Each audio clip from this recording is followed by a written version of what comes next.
Hello?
Discount.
Hello?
And Building Safety Commission is about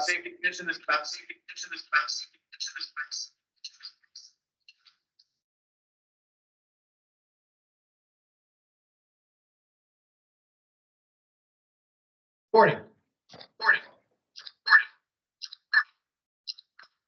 Carla Porter.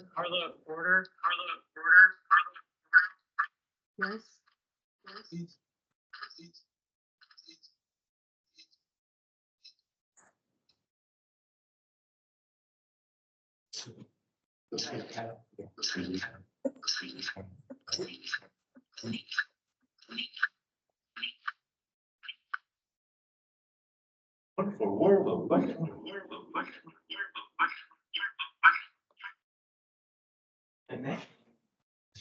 All right, let's try that.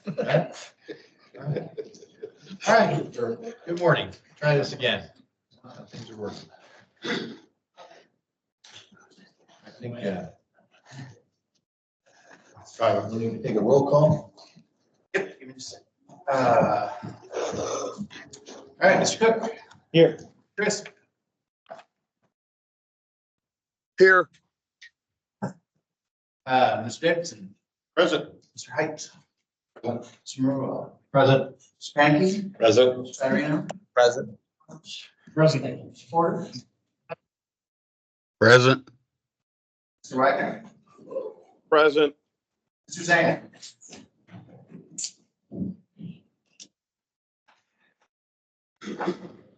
Mike, you might need to unmute yourself. I muted everybody.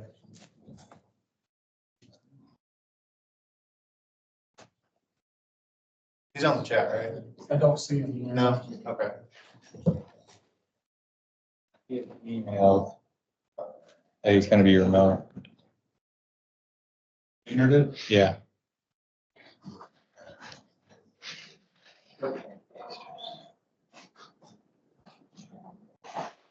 It says I will be remote as well, like I said.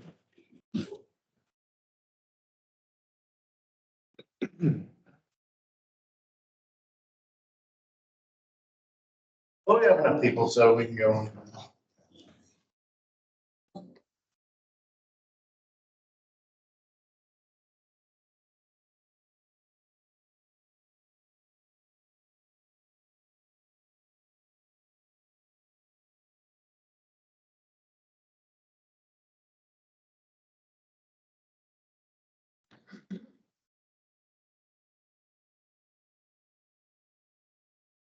Did everyone get a chance to review the minutes? Yes. One correction, Okay. Taz, in the table of attendees, you have me checked as present and I was not here. Okay, thank you, Greg.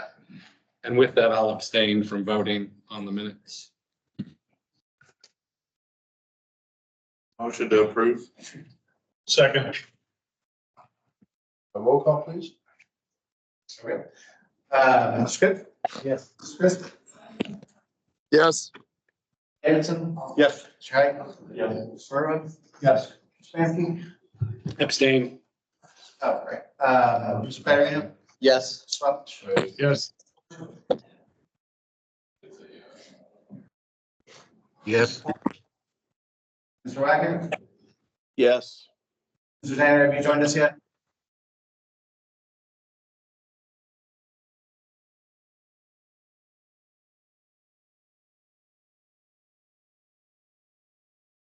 Okay.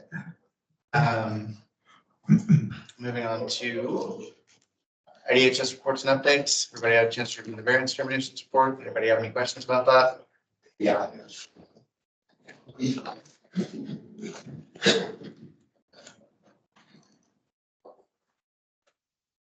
Right. Hearing none, we can move on to rulemaking updates. First up is the electric code update committee. Mike, you want that or you want me to do it? You can do it. Okay, so the electrical code update committee continues to work on the code. We are in the process of soliciting code change proposals still. Give me just a second. I don't remember what chapter we're on. I think we're at 6 to appendices, right? We are, however, our next meeting in April will still be hearing the intro as well as chapters 1, 2, 3, and 4, because there was some confusion as to the submittal process, and we discussed that at the last meeting and clarified that. And as chair of that committee, I'm taking that for another month. That way we can make sure we get everything submitted accordingly so that everyone has a chance to be heard.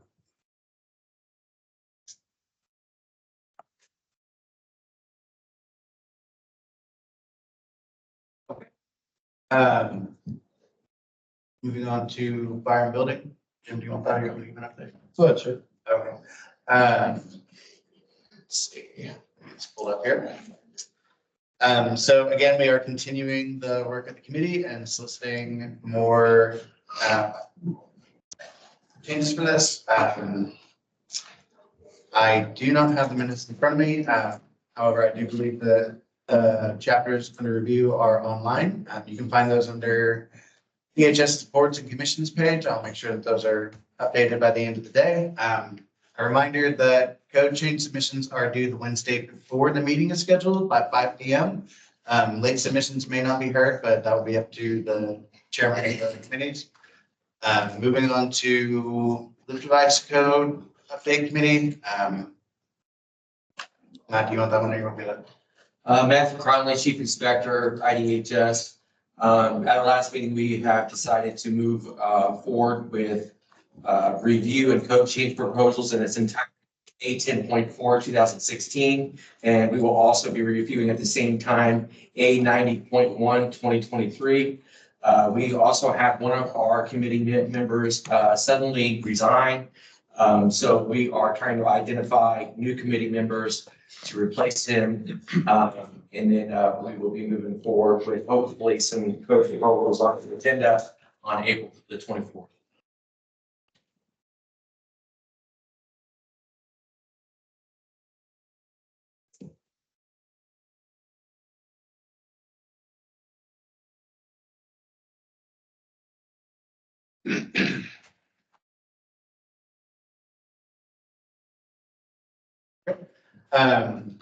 And then we have rule readoptions. Tyler, you want to talk about that? Sure. So, as I noted before, these are rules expiring January 1 of 2025. We did the legislative notice last year, which was required. January 1 of this year, you guys approved that. Then the actual, what they're referring to on B, it's really a readoption notice, but they call it a notice of public comment period for rule readoption.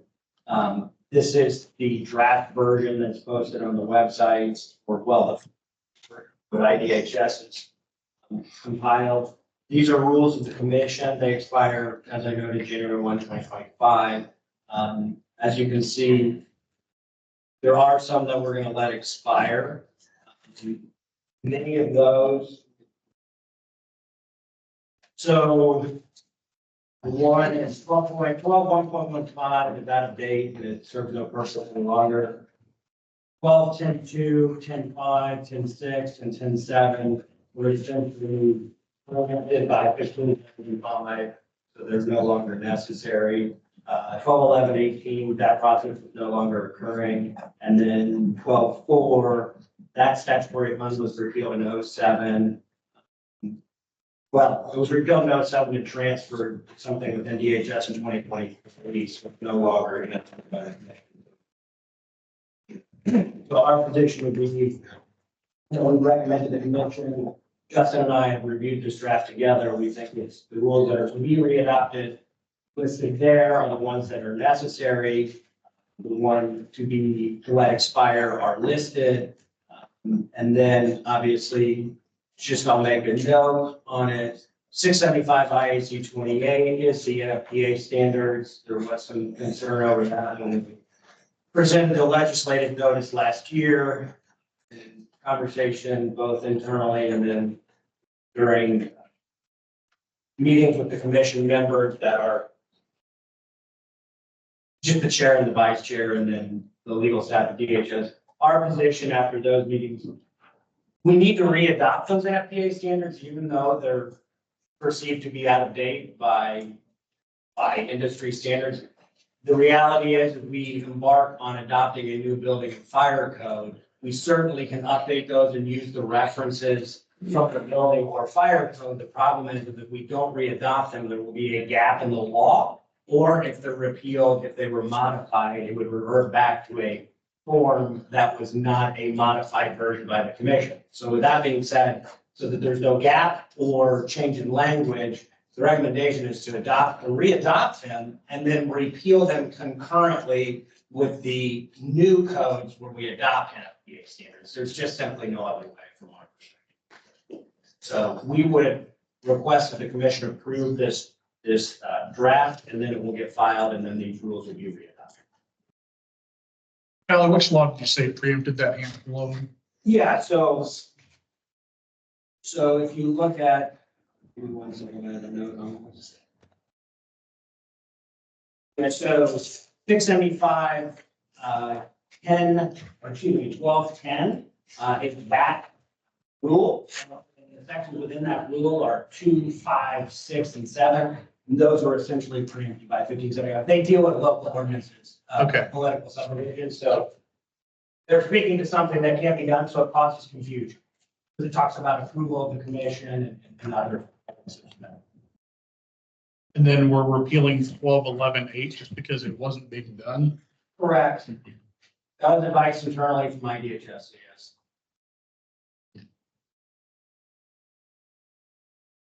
Guess that's one way to lighten the load. So I guess it's one way to lighten the load. Just move it. I'll try that approach. Sure. Is there, is there any, opportunity to modify any things in these sections? Which one? Well, for example, there's no definition of repair in the building code because we delete that definition, or this document, or these 12, I think it was 12, one of these 675 IC 12. So is there, like, if I wanted to propose, we provide a definition of what repair means, is there an opportunity within these documents to do that? No, so these are just re-adopt and whole and repeat or let expire. There's no, you can't make any substantive changes. Any substantive changes require formal rulemaking for the public at the whole process. So I would say, depending on where you want that definition, the committees are obviously doing it, and then obviously you're on the commission, so you can propose it yourself when it gets up to this level. But any substantive changes or any additions would need formal rulemaking. This is just a process for those. And I guess my concern was a little with yours, is that if we're deleting definitions and, repealing portions of 1210, but not all of it, are there going to be sections of 1210 now that reference those terms that we don't now no longer have defined? Well, I have an answer to that. yeah. Yeah, okay. The answer is yes, but they're terms that are defined elsewhere, like state agency, political subdivision. They're not terms that are like very difficult to understand. The biggest problem there is the definition of conflict, which is irrelevant anymore because of the ordinance. That actually flies in the face of standard logic and reasoning as to what a conflict is and what a human being thinks it is. So I think that's been the bane of a lot of people's existence with the building code in general. And so we want to get those out of there. And the thought was, I had the same thought, like, well, do we leave the other ones in there? But they're terms that everybody knows what they are. So that was looked at by us, and this is still the recommendation. But you guys are free to do with it whatever you want. And I don't think that's the only chapter of definitions within the whole. No. Yeah. That definition section is just relevant to that rule. Yes. So it's not, so if you wanted to define a term that's applicable to all of the building or fire code, we could do it in a different section of the GAR, or we could do it in the building or fire code and add those definitions. But because these are specific to that rule, I just want to make sure that the definitions located elsewhere aren't specific to those rules and therefore not applicable here. Say that again? If these rules are specific to 1210, but they're also found in, 12.4, 12.5, 12.6, but they also state they're specific to those rules, then how can we go back and kind of cherry pick and say, well, here's what it means elsewhere in the GAR, so. Well, they refer to that rule, right? So they wouldn't be, I'm not even know the rule. I have to double check, but that would be bad. Yeah, I didn't think it would work. Yes, correct.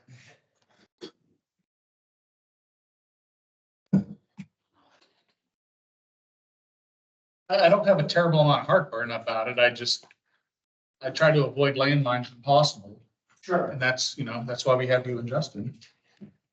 And then Justin and I went back and forth many times on this. I actually am looking at a Word file where we went back and forth on stating our positions on it. And I brought up your guys' very positions and we went back and forth. And ultimately I agreed with his analysis and I'm comfortable doing it this way. My peripheral vision tells me that somebody wants to speak about the NFPA standards. Yeah, I have a feeling that's coming too. I asked for us not to be in this position. This, look at the dates of the standards that were adopted. This is going to affect your FEMA rating. We have by far ridiculously old codes, especially when it comes to NFPA.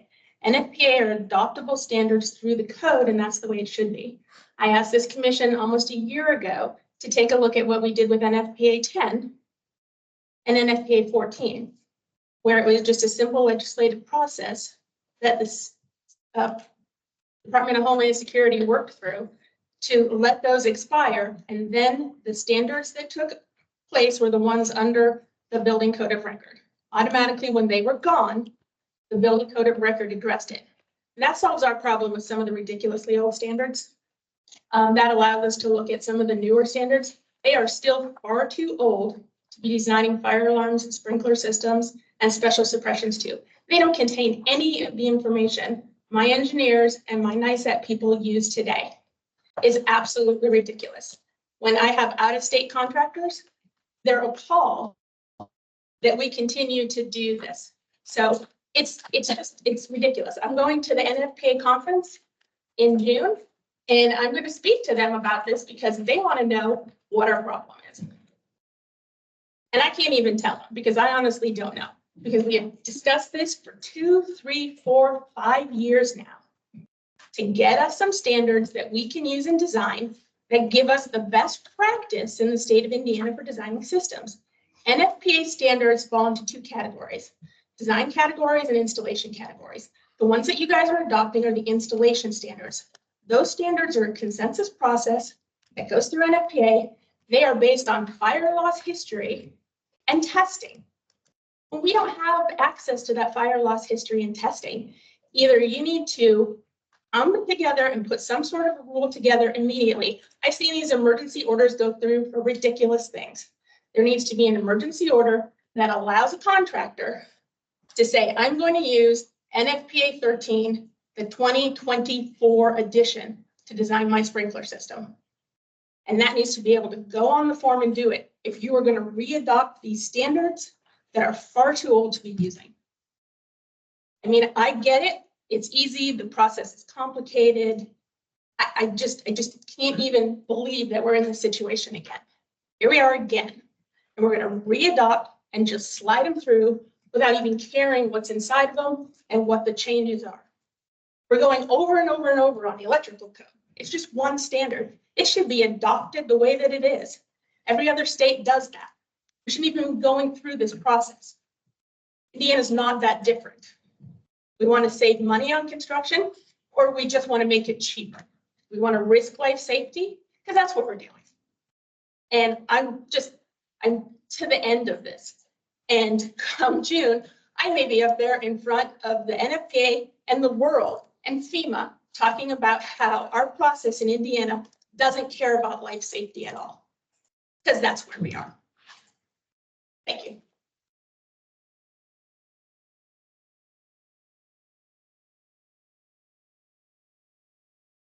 So Go ahead. okay, Christine, I hear what you're saying, and I've heard it before, and I don't disagree with it, especially regarding the age of the standards. But my understanding, and legal counsel staff can back me up, is that we can't just repeal and then go to the reference in the code. If we did that, that involves rulemaking, fiscal impact analysis to the changes between the adopted standard that we have now and what the new reference would be. Is that correct? So like 8 years ago, how we did it with NFPA 14 and NFPA 10. That's what I'm hoping they can tell us is. I mean, you can do it. If you want to do it that way, we need to study as to what's going to revert to non-modified language, where there's going to be gaps. And that's certainly a way to do it.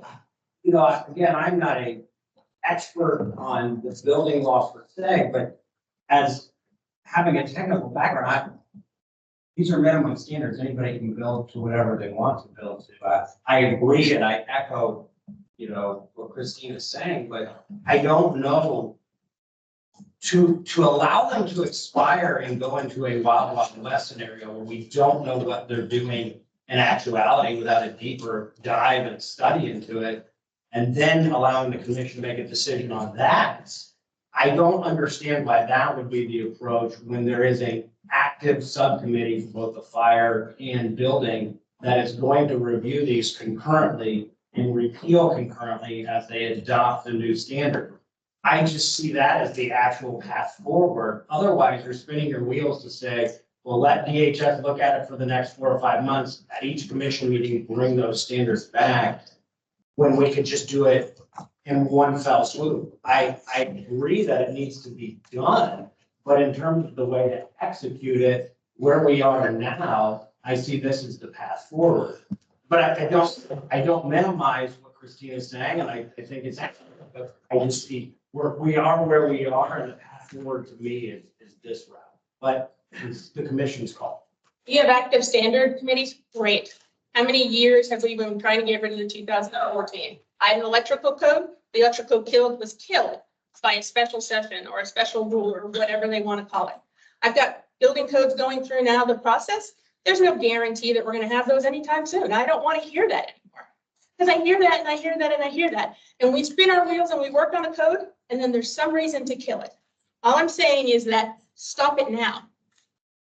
Stop addressing this now. I know. NFPA 13 and NFPA 10 and NFPA 14 went back to the standard. There are a lot of NFPA standards that are referenced in the codes, and we don't have all that special language that goes with them. We just go to that code. We do it with 30, we do it with 409, and then 100 other ones in there that are referenced in some other sort of way. Let's go back to that and do it that way. So at least I don't have standards from the 1990s that you guys want to re-adopt. Do you remember how the process went with 10 and 14 that the? We did it through, I worked with Mara. I don't have her notes. I've gone through the process to look for it. I can't find it. The state's gonna have to do it. But it was, she spent a lot of time. We had a lot of meetings about it. We discussed it. She found a way to do it. And it's just, it was through the law that when you guys let those expire, the code took over and it goes to the reference in the code. And with Chair or Vice Chairman, I agree with what you said, and I would want to look at it more deeply in terms of if there's a repeal of a standard in 675 IC 28 and it reverts back to a reference in the building code that is substantively different than what was adopted. To me, I think that could be viewed as rulemaking that didn't go through the standard process. We are not a legislative body. This is an executive branch commission that has to follow certain standards. I think a court would view that to say, well, hold on, you did let it expire, but by doing that, there was a substantive change in the law that all of a sudden overnight, people would have to comply with that had absolutely zero notice to. So again, I would have to look at that deeply to say, there's buckets of nothing would change, there's buckets where there's gaps, and there's buckets where there's substantive change without a full rule promulgation process. I don't disagree with what Christina's saying. That's my concern. Yeah, Like, would that be essentially circumventing the rulemaking process? And I echo what she's saying. Indiana is certainly not a leader about the code. That being said, the legislative branch pushes that policy. That is a separate and co-equal branch of government that we have to respect their decision. They make the law. I would say, Christina, while I agree with you, your advocacy should probably be over there. This commission is kind of backed into a corner as an executive branch agency that does have some quasi legislative authority, but it's significantly curtailed and not plenary like the legislature is. So my option is to get my group of legislators together and blow up this entire process. That's what we're gonna do. And then blow up this entire process and start over the way it should be done and the way it should be done correctly. Is that what I'm being told? I hope you don't. There's no other way. All these codes need to be adopted as a package. We're dragging this out over years. We're re-adopting standards that have no business. NFPA would even tell you that they're expired. We shouldn't even be adopting them. We understand what you're saying. That's why, that's why Mike and myself, a number of other people are on these subcommittees. You can join a subcommittee with us. I'm more than happy to have you jump on those to assist us to try and get this done as quickly as It possible. doesn't matter because my job here is to talk against any amendments that you want to make and let's adopt the standards as is. You know me, Christine, I have told you in the past. I know, but that's not where we We are are. trying to, We had a committee we to are do trying to that. get this It done was as destroyed. possible. So And again, a we- committee we was are- destroyed. We are So- doing it the way that we are being told to do it through the state. That's what we're trying to accomplish. We are trying to get through those codes as quickly as possible, which I don't know if that's the best thing to do, trying to get through, but we're trying to get through them. I would love to be able to. I think that we tried to adopt, we're trying to get through that process a year ago to get through all of the codes and try and adopt them in one code cycle. It didn't work out that way for us. I'm not that person. I mean, somebody higher than me that you need to probably talk to, like Tyler said, that you probably need to go to and speak to change that the way it is legislatively, because Well, we all know I the can't- power that the 1 and 2 family dwelling building people have. So we've got to find people to go against them. So let's just be straight up honest here, okay? This is all about the residential code. When I'm building commercial buildings, every day I'm building high rises that don't have current design standards that were recommended by the 9/11 committee. I'm building large assembly spaces. And yeah, we can talk about the code being, people can do more, but in this economy, why are we going to do that? Because they got to build a building and they got to get financed. So, you know, you've created a situation, which I think you can say we created. Yeah, we should. you, as the state fire prevention and building that promulgates codes, have been told by the legislator what to do, even though it's not the right thing to do. What is the law? Yeah, I don't know how to change that. I don't know what you expect of us to how to change that quickly. We're just trying to get it done. Let's find a way to not re-adopt standards that are expired as part of the concern. We can find a way. If you show me the way, you bring in stuff that Mara had. So now I have to also be the lawyer and the legislature and do all that stuff. And that's fine if that's what it takes. I'll go down that road. But I'll tell you what ends up happening when you go to the legislature is everything gets destroyed and we start over again. And maybe that's what has to happen in the state of Indiana is the whole thing needs to be torn down. And it needs to be put together like the other 49 states where it works. And they have current codes and standards and don't seem to have a huge problem getting those achieved. Heck, even Illinois, New York, and Massachusetts, crazy bureaucratic states, have new codes and standards. They apply. Anybody on this commission disagrees with you. That's why we're all sitting here trying to get this done so that we can get the newest codes available. And I think that's what Mr. Popovich was trying to do last time, was trying to get us through so that we could get all of them done in a cycle in a year's time and get everything so that we are at the new codes with new standards. And I think that's what everybody likes to be, would like to be. Because obviously, I think that way too, if we went to new codes and standards, we probably wouldn't hear a number of the variances that we hear. Probably, you are correct on that, you know? I mean, I agree with you on that, but I don't know how else to do this except the way that we're doing it. Oh, thank you. My quasi dilemma is about this. I'm just a normal person. We adopted the federal OSHA standards and mirror those standards word for word. In my 17 years, there's not been an issue on the OSHA standards, but I'm here and it's always something with the codes and it drives me nuts. Yeah, I saw that. I mean, and I don't fully understand all of them. Apparently, I don't want to. I mean, I believe in the KISS method. Lori? Out of the room, Monroe County Building Department. I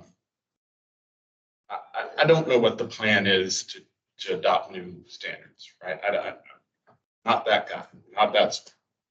What I do know is that with specifically the electrical code, I have people in my jurisdiction begging for a modern code. I mean, I think I've said it to you before, I have never seen regulated body so interested in a new code, right? That they're asking me why we don't have this. And to things like NFPA 13, I recently had to make an apartment building change sprinkler locations to comply with an old standard that would have complied, that their installation would have complied perfectly with a modern standard. But that's not what we adopt in the state of Indiana. So right at the end, right, they changed the location of one sprinkler head in one of 10 buildings and had to change that location of that sprinkler head at the end of their project. This is a real thing for people who work and build in the state. And modern standards are not bad, right? Moving forward, is not a bad approach to building safety. There are so many things that we can make easier to construct with modern codes. And designing these things, people don't understand why we're doing what we're doing. So I don't have an answer on how to move forward. I just want to reinforce that we need to. And I think that I don't know how to talk to the right people, I guess, but this is an important thing for the state to move. And I'll jump in. Just to reiterate what Tyler was saying regarding the building code committee and the fire code committee is that it is the intention of that committee. Thank you, Bobby, for serving on the building code committee. It is the intention of these committees to incorporate by reference these standards when they're updating to the new code. And then once that is in effect, we can repeal the current standards so that we will have that incorporation by reference in the future. That said, I believe the goal of these committees is to have a draft rule presented to the commission at the end of this year, which is an ambitious goal, and I love it.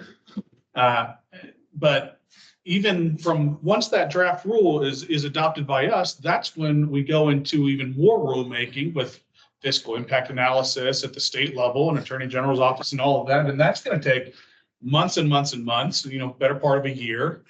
And then, hey, if everything goes perfectly, we're finishing up this year, it's going into rulemaking, and that takes close to a year. And then once the governor signs it, I'm being excited, I'm hopeful, positive thinking, the governor signs it, it doesn't go into effect for 180 days. We've got that buffer that came in as part of 1575. So here we are in April of 2024. It's realistically early to mid 2026 before we have a new code in effect, enforceable throughout the state. And if I'm hearing Tyler correctly, and this has kind of been a discussion that the chairman and I have had with staff and with legal, is we don't necessarily want these to expire on January 1st of 2025 when we know that we're not going to get a new code in our best case scenario until early to mid 2026. So I hear what you're saying, Christina, and I don't disagree with you one bit. However, I have concerns, and I'm not an attorney. I mean, I'm saying that on record, everyone can hear me. I'm not an attorney, but I have concerns that if we allow them to expire and then incorporated by reference what was in the building code, that we're essentially bypassing the rulemaking process and getting into some really muddy water that we don't want to get into.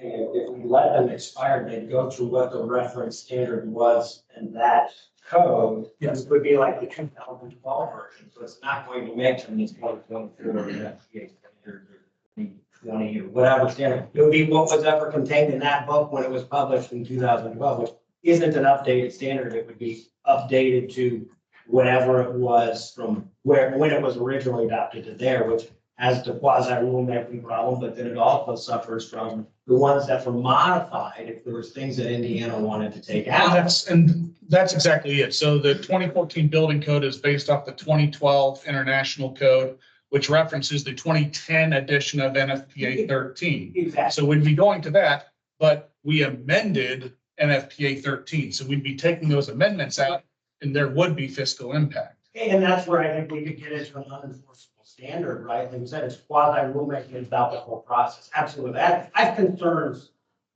But I have substantively, I agree that Indiana, the legislative process, both in that branch of government, can be messy. There's competing interests. It's messy here too. And we've got to make sure that we do it the way it is. With what we have now, this commission, you guys weren't here in 1990, so I think blaming you is unfair. The body itself is certainly responsible, but we're moving forward with what we have. And I've been at every subcommittee meeting, whether it's electrical, building, or fire. And I know every chairman on those committees, the members, They all want updated codes, and I'm confident and optimistic that we're gonna get there. Certainly, there was legislation last year, that changed things, but we were working through it, and I think we're working towards a better, modern, updated code. I think we will get there, and the people that have interest in this, I'd ask them to volunteer for these committees, because I think it's been tough to recruit people. So if there's a deep interest in this, expertise is helpful, so that's it. I just don't see a path forward any other way than doing it over here. These are the cards that we have right now. We have to play the best hand that we can. For 30 years I've been here. For 23 of those years. Yeah, this is Dave Porter. Just interject. Go ahead, Mr. Porter. Locked up. I'm gonna ask the commission to figure out why we don't have code changes anymore. And I'm gonna ask you to change the GAR. I think there's a section in the GAR that allows you to fall back to the statute. But I'm gonna ask you to make code changes. There are several code changes that need to be. One of those needs to be changing the section that allows you to use an alternate design standard. And you have to allow them to use an alternate design standard. There has to be a section on that 400-year-old form that we file with the state as far as the ACDR, that if they're putting in a new AFFF system, that they are allowed to use the standard that is currently adopted by NFPA. Right now, it allows you to use factor mutual standards, and honestly, that process through plan review hasn't been real great as of late. We've been getting variances to use those standards. That section of the code needs to be amended to allow people to use the most up-to-date installation standards in NFPA. We can give you a list that can be added, but somehow we have to get back to the idea that we can make code changes when we find out things like the 2006 plumbing code allows roofs to collapse. I had an architect who was all up in arms. I told him to come speak to this commission 6 years ago. That standard is still in the plumbing code. And if a roof collapses, I guarantee you that he's going to be on the news telling him that the state knew about this for 6 years. There's a lot of those issues in the code that we know about, and we haven't been allowed to change those. We always could update them when we had really old codes. At least there was a way to fix the problems that we have. It's great that you think a new code's going to be adopted in 2 years. And you said that was optimistic if everything goes the way that it does. But history has shown, and I volunteered for commission and I spent a whole lot of time on it. And all of that work was, just gone away. And I understand there's a lot of committees that have been through that. So that's why you have a hard time getting volunteers. Because people put their effort and put their heart into it. And then the legislature changes their mind and we have to start over from scratch. So that's why you're not going to get volunteers. That's why I don't have the time to do this. So. Well, we're taking the time to try to get it done, even though it may or may not happen, but at least we're trying. Right, but I've got clients that I understand that, needs to be done that I'm trying to get through plan review and trying to get through local building review because we're dealing with code issues. I understand that. So- Again, we're not the legislature. So I'm asking you to take a look at this as a I just do commission. it tomorrow, I'm asking, well, you could, but I don't know how, but yeah. we can change the law. Tell me, We can change the law you can again. change the law, it's not gonna happen tomorrow. But I know what you're saying. We're talking 2 years, best case, 2 years for a new code. That's 2 years of bad design and bad building construction that is occurring in the state of Indiana. And if you think that the insurance companies aren't aware of it and FEMA isn't aware of it, and when this house of cards comes crashing down, I'm not blaming you guys. I know that you're just appointed by the governor and you're doing the best that you can. And I know that that's not always an easy thing to do because you have political pressure put on you from all sides. I get it. Wait, hold on. I don't feel that. Stop. We have constraints on the limits of what we can do that the legislature decides for us, okay? I take exception to you saying that we have political pressure on us because I make it a point to be an independent thought out here. So I appreciate your passion. I'm with you. I am an advocate that new standards have new technology that make things safer and in some cases cheaper. But I take exception that you are blaming us, this commission, for the lack of power to change, because we didn't get to decide how much power we got. That's the legislature. Your passion is misdirected at us It should be directed at the legislature. To do what its goal is to do, which is to promulgate the building codes. And I'm asking you guys to stand up to the legislature and help us make the changes so that you can do your job successfully. So you're not just bashing your heads against the wall. And I'm not blaming you or saying that. But this whole thing has just turned into an ongoing spiraling thing. And we are last in the country. When Texas found out they were last, it took them 3 months to fix the problem that they had and adopt the building code across all jurisdictions, not just those with more than 10,000 people. How did they do? The governor stepped in, because the governor was worried when he found out that they were designing that small towns didn't have to live up to the building code standards that were promulgated across the country by experts. He stepped in and said, we're going to fix this today. And he did. 3 months. We're last. And now we're last by a lot. So I'm just saying, please try to help us. Christine, I think it's our intention to update these codes. We have,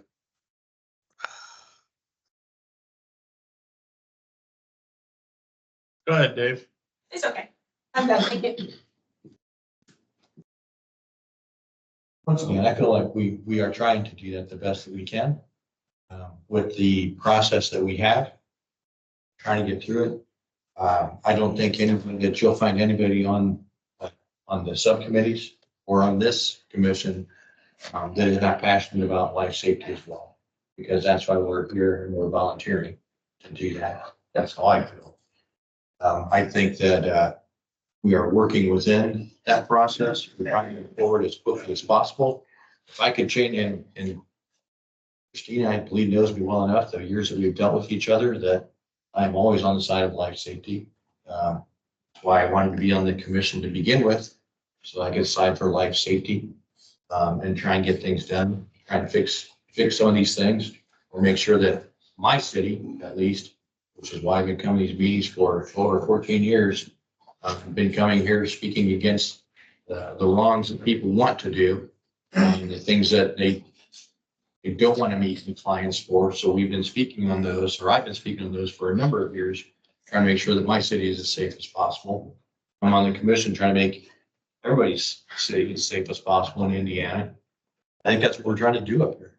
You know, look, I agree with you. You know, I feel a little bit slighted, being told that it's our fault, because it's not our fault. This commission is trying to do something for the good, better of the state. If there's better ways to do things, you bring them to me and see what you can do. If you feel that passionate, and I understand you get knocked down, but if you feel that passionate, you get back up and you jump back on those committees and you try and get something done and approved. Yeah. Chairman, I'd like to make just one easy comment too. As somebody who is a builder, somebody who is a building owner, somebody who is representing a statewide association, I can tell you that I'm on this commission. Safety, fire protection, those are things that are important, as in that multiple roles I have. I personally would like to have an updated code. As a builder, constantly having to look back at old codes that in some instances don't make any sense, having to pay for variances to try to use a more modern code. I personally also am passionate about making sure that the state of Indiana gets current on its code. Right now, I'm not only personally spending time on the commission, which is why I want to be on the commission to help with this, but also I'm spending right now 10 to 15 hours a week, myself personally, looking at the current code to the new code, and I'm looking at it for all the committees, even though I'm not on it, just to see as a building owner, as a builder, is there something that bothers me? Like, for instance, on the building code update and the fire protection, you're going to go through 8 chapters next week, right? You'll be through chapter 8. I found one thing, right, that just is a small issue for me that I'm probably going to write a proposal on. But I'm like, yeah, let's get this updated. Let's get ourselves current. I'm hugely supportive behind it. I want to make sure this commission approves these updates this year. I want us to be unanimous when we do it. So when it goes to the, goes to rulemaking and gets the state legislature and the governor's desk, that it gets done. So I appreciate the passion. I'm passionate about it too. And I want this done too, because it will help me in my own personal, I'll be selfish in my own personal profession to be able to build to the current codes and make sure our insurance, because our insurance is sky high, right? I want to make sure that our insurance rates are comparable to other states in the country. So just as a support for what's being said, this is as we have right now. And I think, and I agree with the chairman, I agree with vice chairman, as long as we follow this process, I'm confident that we can get through it. It's that important. So, and I'm willing to put the hours in. I've been saying that since September. I'm willing to put the hours in, and I'm putting my own personal hours into this to make sure that it gets done. I appreciate your time and your passion and thank you for your portions. And one thing I'll touch on is Logan brought it up, so thank you. It is that, for those that know me, I'm employed by the city of Indianapolis. In my 6+ years in this commission, I've never been pressured or influenced by the leadership or the administration of the city of Indianapolis. Also, never had any administration, whether it's county commissioners or mayors of other cities around the state or legislators or anyone from the governor's office pressure me to vote one way or another. As I was appointed to this commission on August 21st of 2017, because of my experience in local building inspections. I was reappointed to this commission in 2021. I was reappointed to this commission August 1st of 2023 as representative of the Indiana Association of Building Officials. Yes, I wear a lapel pin for IABO and I try and keep the best of the building officials in my mind, but at the end of the day, I take that hat off, and the hat that I wear is the state of Indiana and the citizens of Indiana. And that's, as I lead the electrical code committee, I'm trying to do what's best for the citizens of the state of Indiana. And as vice chair of this commission, I do what is best for the citizens of the state of Indiana as I'm hearing these individual projects and trying to figure out how we move forward with variances, because I'm thinking about not just the business owners and the property owners, but also the people who live, work, eat, sleep, and utilize these structures across the state. I've always said it might be unpopular, but I don't necessarily care about buildings as much as I care about the people that go in them. Because that's what we're here for. And I just wanted to make sure that it was on the record that I have never felt pressured by any administration across the state. And I hope that my colleagues haven't been either. Yeah. Thank you. Anyone else? Now let's move forward.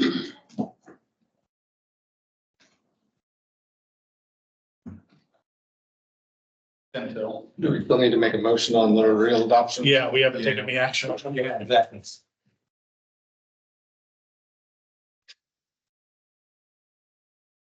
Have a motion on the adoptions. Yeah, I'll make a motion to accept. Make a motion to move forward with readoption. Yep. Is that the correct language?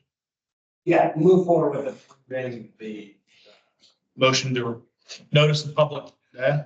Notice of public comment period. Right. Rule readoption.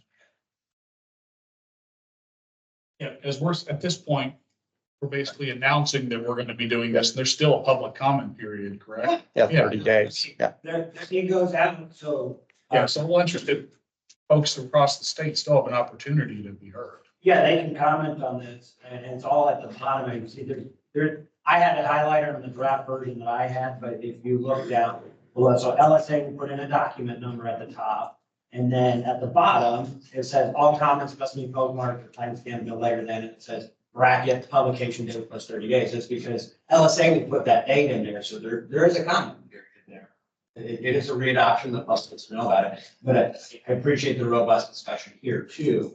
But, and I don't want to stall this vote or anything, but I appreciate Mr. Cook saying what he said and the follow-up from everybody else. As an attorney for the agency, there's a certain set of factual circumstances and legal constraints. And after analysis, this is the best path forward from our perspective.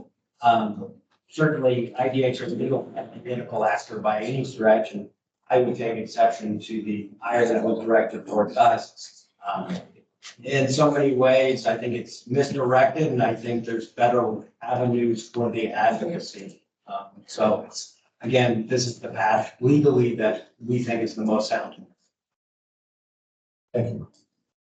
Simply, So we've got a motion. and I'll second. To readopt the readoption of the rules. Okay. With the motion in a second, we can go to a vote. Commissioner Cook?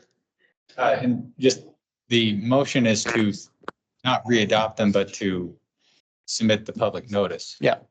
Yep.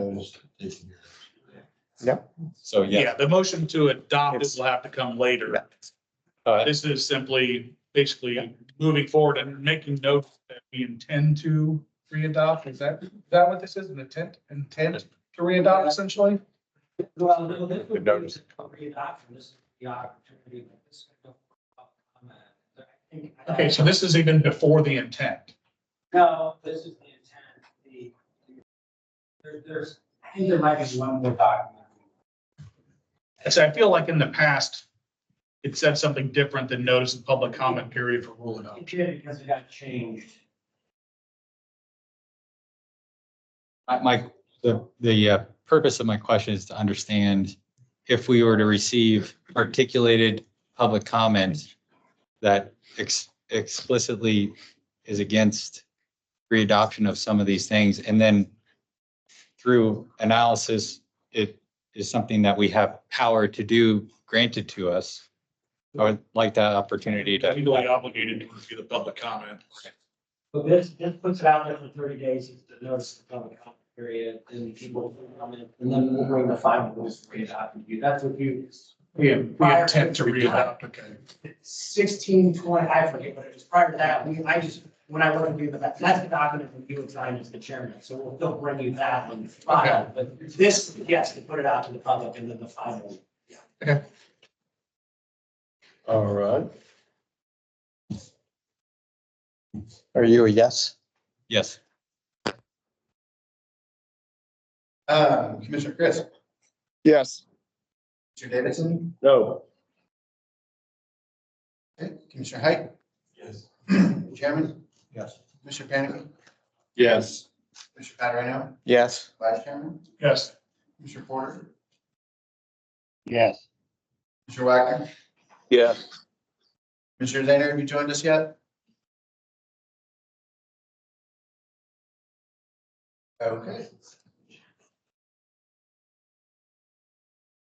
It's all one, so that moves forward. As it's almost 10 o'clock, I just want to take a quick break before we get started on the. Okay. All right. Take forward with the time. 10 minutes, 15 minutes. 10 minutes. Okay. Commissioner is going on break. We will end at 10:10. Thank you.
I'll second that. It's that easy. Can be.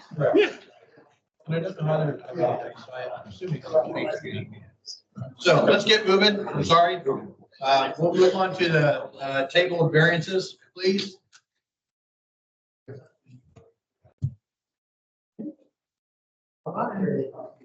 Okay, so first table of variances, 231279, Grape Farms LLC, North Vernon. Are there any proponents for Grayford Farm, whether in person or online?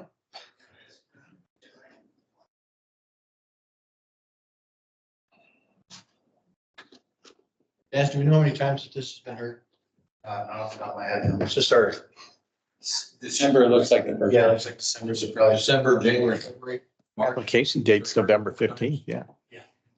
Motion to deny. Second. Motion to first and a second to deny. Call roll call. Commissioner Cook? Yes. Commissioner Chris? Commissioner Chris?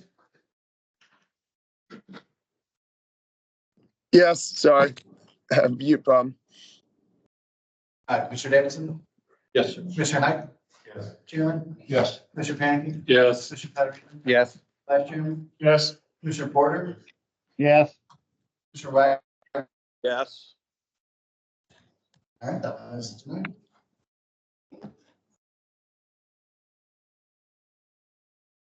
All right, so next up we have 240144 A and B Fortified Homes Renovation, Auburn.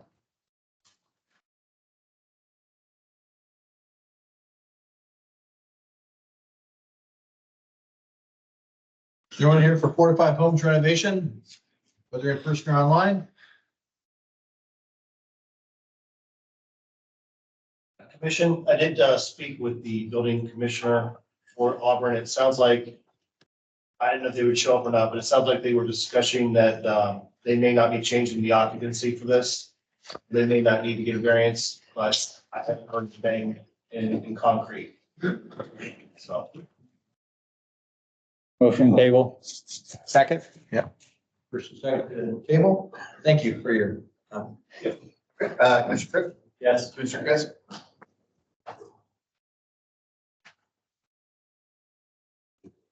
Yes, Commissioner Chris?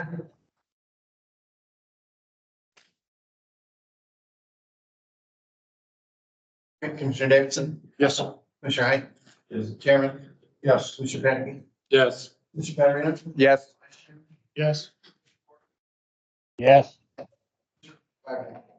Yes. All right, that last table.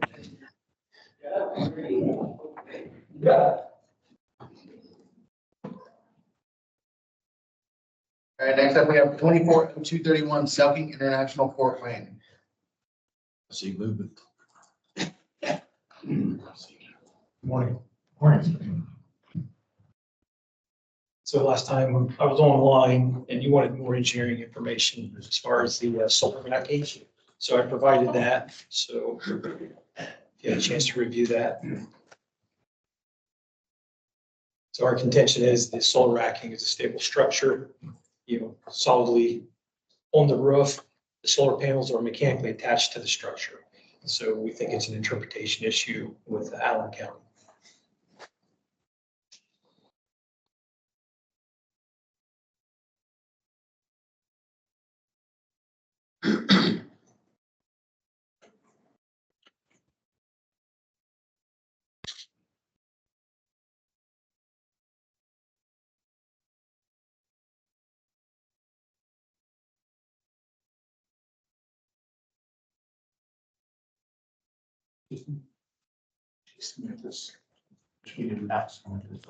So I have a letter from, and passing around that I received from Mr. Hutter. I told him to send it into the commission, but he sent it just to me, I guess. I didn't see anything here that was sent in from him. Mr. Hutter is the Allen County Building Department Building Commissioner. So in regards to 2807 Goshen Road, Southern International, he is not for the variance because of the attached CDR states 9E110138 photovoltaic system shall be firmly anchored to the surface on which they are mounted as set forth in section 110.13A, IEC 675, IEC 17-1.8. With all the straight line winds we have been having in Allen County over the last few years, we as Allen County do not want the units coming off the flat roof and becoming a 100-pound flying pen. It could end up with vehicle and harm to passing vehicles and pedestrians. We take pride in ensuring we do everything possible to make Allen County a safe place to live and do business. Thank you for your time and all you do for the community. Thanks, Joseph S. Hutter, Building Commissioner, Allen County Building.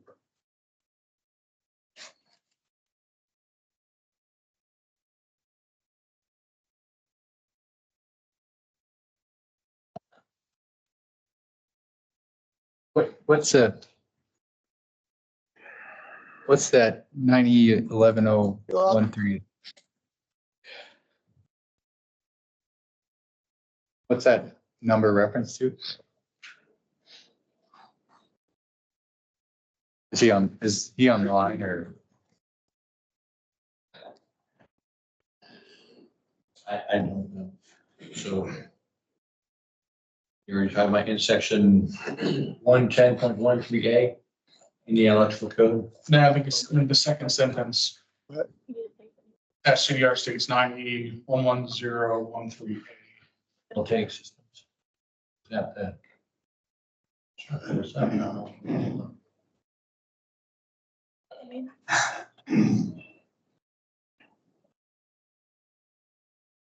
So you're not proposing to use any ballast, you're just proposing to use the weight of the system itself? It's analysis. So the design information provided, they account for the straight line winds. For our we use an engineering firm out of California. This is a kind of a national standard, using it all over the country.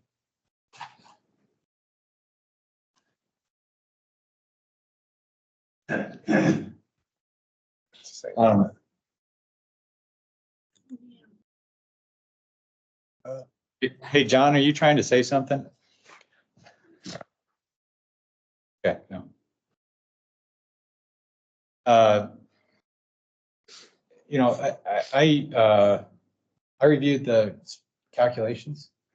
I'd like you to, are you familiar enough with them to answer some questions about them? I can try. Okay. I can't say that I can. Do you know what factors they use to come up with the base, or what's basic wind speed they used, or? I think, I know from the solar itself, they use local weather stations to determine like light output, sunshine, things like that. So in the wind loads, I'm assuming they're using the same data centers to determine the maximum wind loads. Maybe, I hope not, because I would think they should be using the ASC 710 to determine the wind pressures. They could be.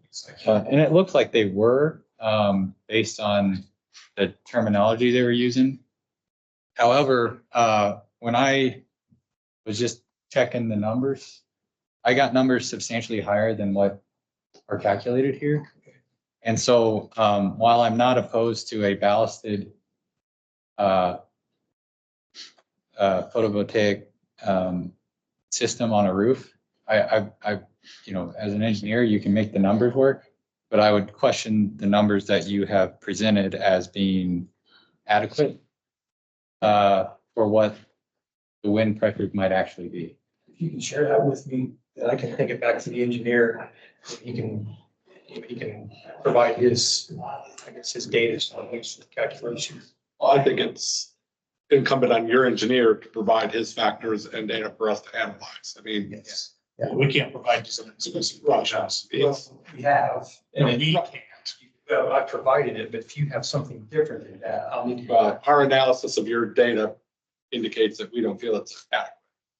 And so we need more information. We need to know the factors that he's using need to be made more clear. So when we analyze it, we can make sure we're apples to apples. Because there's not enough information in here for me to, point out specific factors that I would disagree with. But what I can tell you is that when I run the when I calculate wind pressures that I would expect based on the ASC 710 document, which defines wind pressures on components and cladding, I get wind pressures that are much higher than what your spreadsheet shows. See that ASC 17. Yeah, which is referenced in the code book.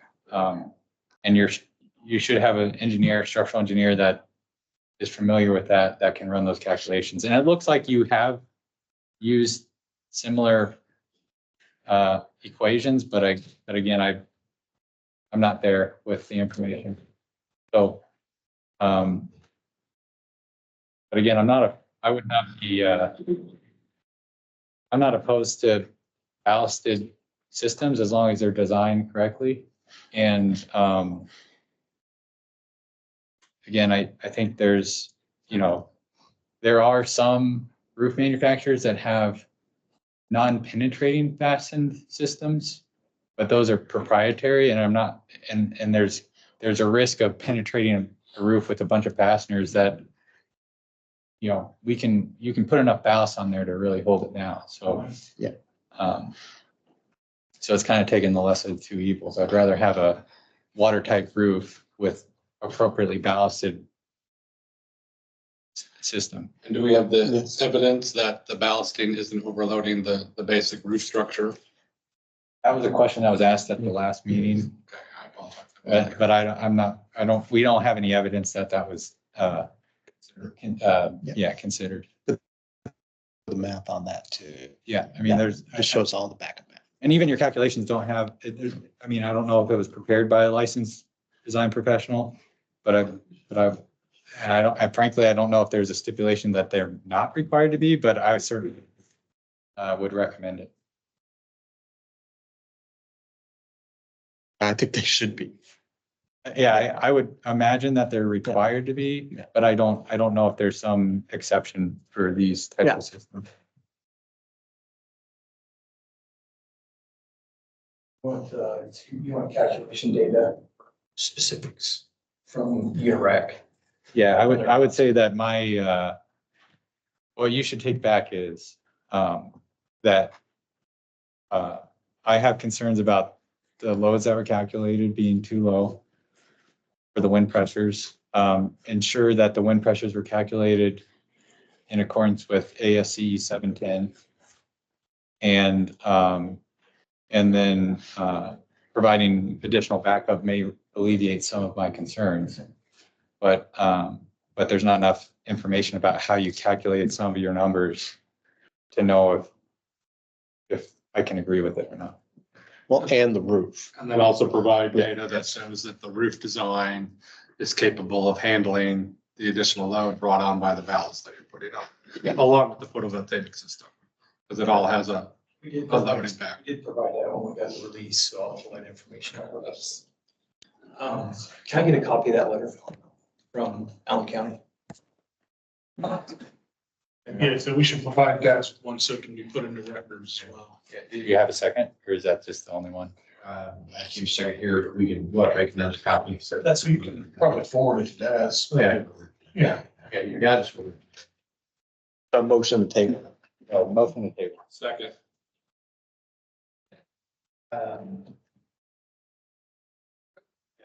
Mr. Chris?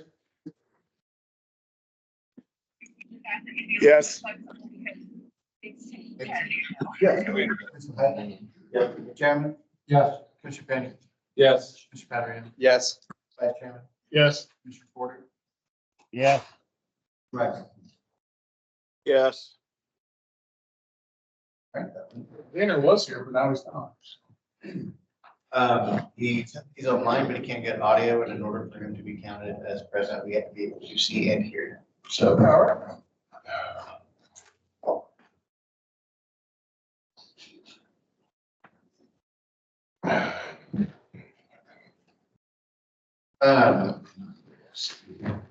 All right, so next up, we have 240235 CTI Building Addition in Bristol.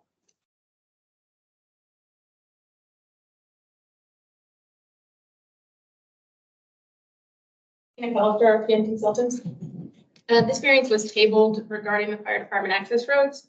Fire department did not submit the form to the state to say that he was in support of it. I sent you a copy of the email, and Denise, that we found that showed that they had the meeting with the fire department, that they made some suggestions on the fire department access road, and that those, the final set, which is the plans that you have, was forwarded back to the fire chief, and the fire chief said, thank you for making the recommended changes and the modifications.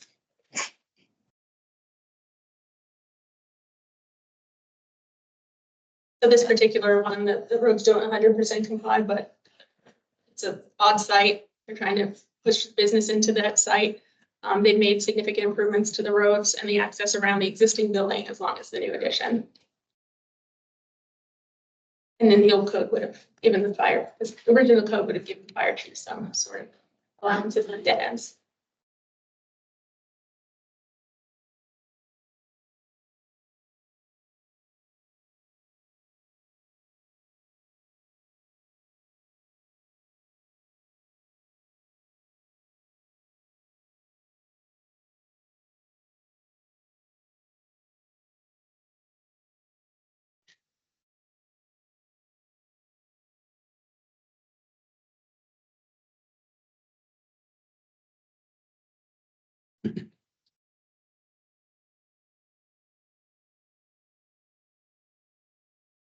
Sorry, Christine, I was catching up. So, we had concerns about the turnaround at the southwest corner. And yeah, and did they, I don't see a letter from them in the. Yes, they didn't do the letters. Chief Cantz, the staff met with him on the building development people. The owner met with him in October. They had a meeting where they went through all the requirements, getting the easement, making the second entry into the property, doing all of that. And he sent a response back. Original was thank you for having the meeting, and then thank you for sending the update. We look forward to watching the progress of the new addition. And then we filed the variance. So this is the, I guess, the proof that you needed. The fire department's not opposed to the floor plan, the site plan. Modifications were made upon their direction. They knew that there was still a shortfall, but the best they could do given the site conditions. I guess when we ask for, when we typically get like some kind of written thing. I would love to tell you that every fire department has the time to actually write a letter and submit it, but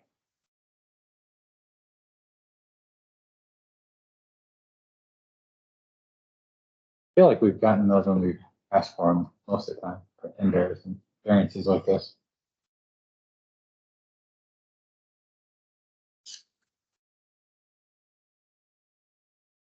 Is that the only outstanding item on that variance that we have? the issue is really the dead end is just too long. But the road is wider than would be required for the access road. There are parking spaces and there is a little bit of a, they feel like they can get their equipment in and back it out. Now that they put the entryway, the curb cut is a straight line back to the road instead of having to go around. And honestly, felt like they really wouldn't bring the equipment necessarily down there because fire department connections on the entryway. So they were okay with the term that you guys did make for them? See the one page here where you've got the. Yeah, that's the plan was forwarded to them based on the discussion. The easement to get it on the other side, to get the guaranteed access on the other side of the building was their biggest concern. There is no room to go around the back of the building with the sides of the building to make it a loop. There wasn't really a lot of room without losing some of the extra trees that provide visual blockage. Property and the trees are actually on other property lines. So given that the drive was wider than the 20 feet, they felt like it was enough for them to go ahead and get where they need to go. The fire department connections are on the northwest corner. So that's what they do now is come in through the existing parking and then they can pull through and then pull out. Anywhere else that they'd have to. So the FTC is where they wanted to locate. Yeah. Place for everyone. Were you able to find that?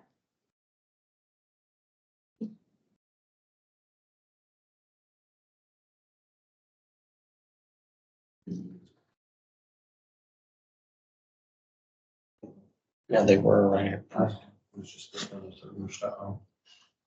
have the email here if you want to look at it, and Denise will upload it to the document, they'll delete it and.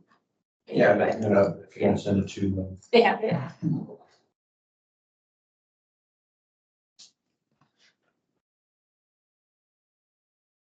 mean, they do offer an email to, if we need something more in writing from the city of Bristol. They're offering to do it if we need it. Yeah, I think if they send it just to be part of the record. If they sent an email asking that they were okay with it. Just like a letter from Mr. Hyder for the record. So if I make a motion to approve, is that just A? That would be C. I'll make a motion to approve C then. Second. First and second to approve. It's just contingent on getting that letter or just.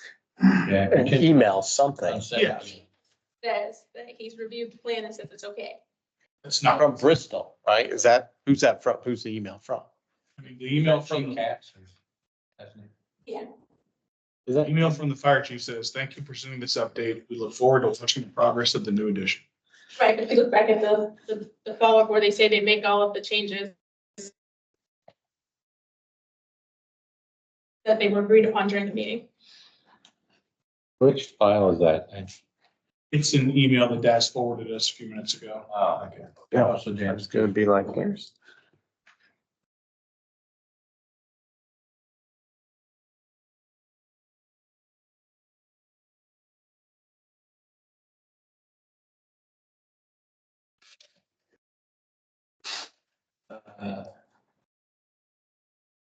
Guys, can you confirm that I'm on that email? Yeah, I didn't get it. No, sent to David Cook. I didn't get it either. Oh. Yeah, I just sent it to you and I, Jim. And then some. Yeah, no, well, I can get it there.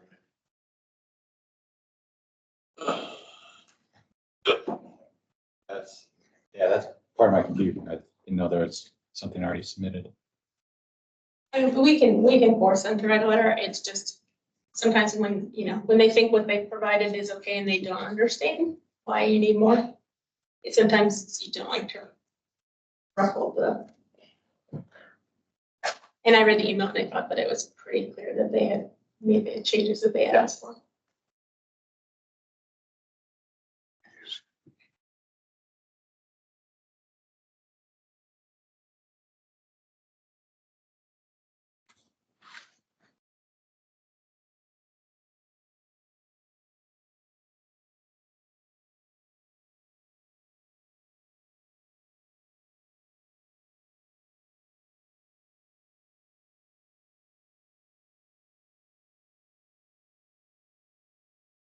Have a motion in a second. What do we do?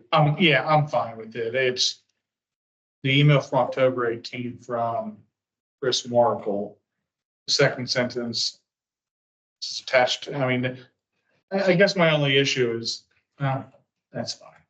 Well, I mean, if we have an email and Christina's representing that email, was intended to show approval by the local fire official. Again, I haven't seen the email, but I presume it exists based on record spoken, so. Yeah, he states attached as our follow-up drawing that shows what was agreed upon during the meeting. Yep. And then chief replies, thank you for sending this update. We look forward to watching the progress of the new edition. Yep, I think that's good. So I retract my previous concern that brought the issue.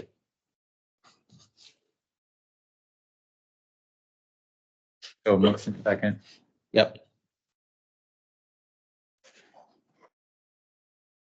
Okay, to go. Yeah. Roll call. Okay. Commissioner Cook? Yes. Commissioner Chris? Commissioner Chris?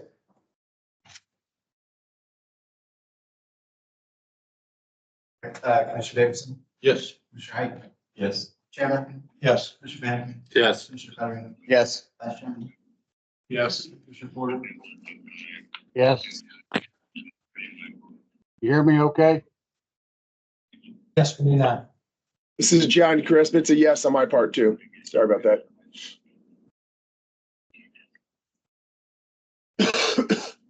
As I will note, in both of the emails, copied a David Cook with the Inspector General's office, not Logan. For some reason, it keeps defaulting at that, and I don't know why. No, that's the email. Doug Cook. DA Cook. Doug Cook.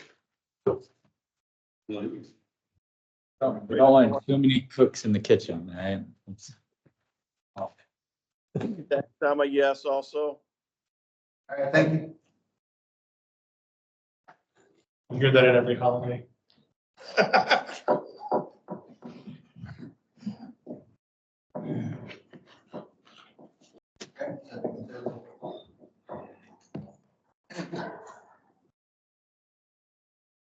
Standing there for the next one. Oh, I was waiting for him to say it was approved. okay, sorry. Yes, I forget, sorry. You're good. Thank you. Yep, thank you. All right, so. Okay, so next up, we have 240236 sprinkler system removal, Reach Grove. Morning, Commissioners and Mr. Chairman, Mr. Vice Chairman. I'm Jeffrey Jenks. I represent the petitioner, Lone Star Equities. And I believe online should be my client's property manager, who is also here. This was tabled from last month's meeting, Jill Heber.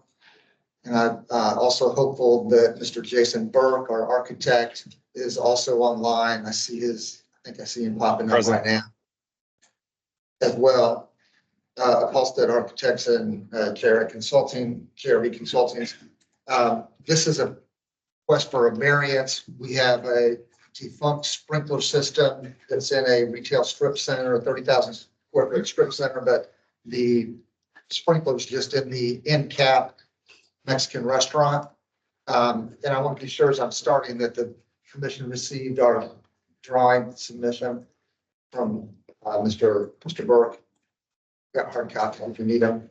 Do you know which exhibit that was? This was a new exhibit from the last meeting. Do you need a copy, sir? Yeah, I'll take one, yeah. Please. It's a new exhibit that we submitted since the last meeting. I thought we submitted it timely and through the correct channels. So the most recent exhibit I showed. February. Yeah. We've got it. Glad I brought paper. The old fashioned way. Thank you. This is Mr. Brooks' drawing.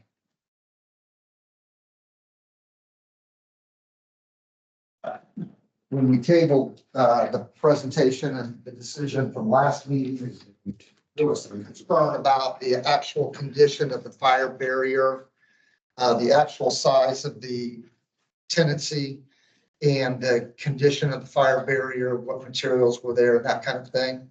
And so this drawing attempts to answer those questions. And the fire area, I think technically is 5,720 square feet. The tenants occupy only 4,760 square feet. And I think the occupancy load is just over 100, it's 104 under his calculations on the third page. It's got all the extra calculations, as well as the ingress and egress, 88 feet from the farthest point. So our request is that we can cap this defunct sprinkler system that's been inoperable for decades and have a variance from the 5,000 square foot and 100 occupants, possibly with a condition that we cap occupancy at 99 if the commission would approve that. There was a 2-hour fire rated separation fire barrier shown on the plan in the red line. And it's got some repairs that are needed. And I think that we're willing to do those, of course. And I'd ask Mr. Burke to maybe give some description of that condition. That's his expertise and that would be more appropriate than mine. Hopefully you can hear me. It's Jason Burke with Halstead Architects. I provided some field investigation, went out to the site, looked at both the 2519 space and the vacant tenant adjacent to that, as well as the Family Dollar space. The fire barrier that's there, it's clearly a fire barrier. It's 2 layers of 5/8 on each side of a 6-inch metal stud wall. There's spray paint that says, fire barrier, protect all openings, which obviously has been ignored over the years.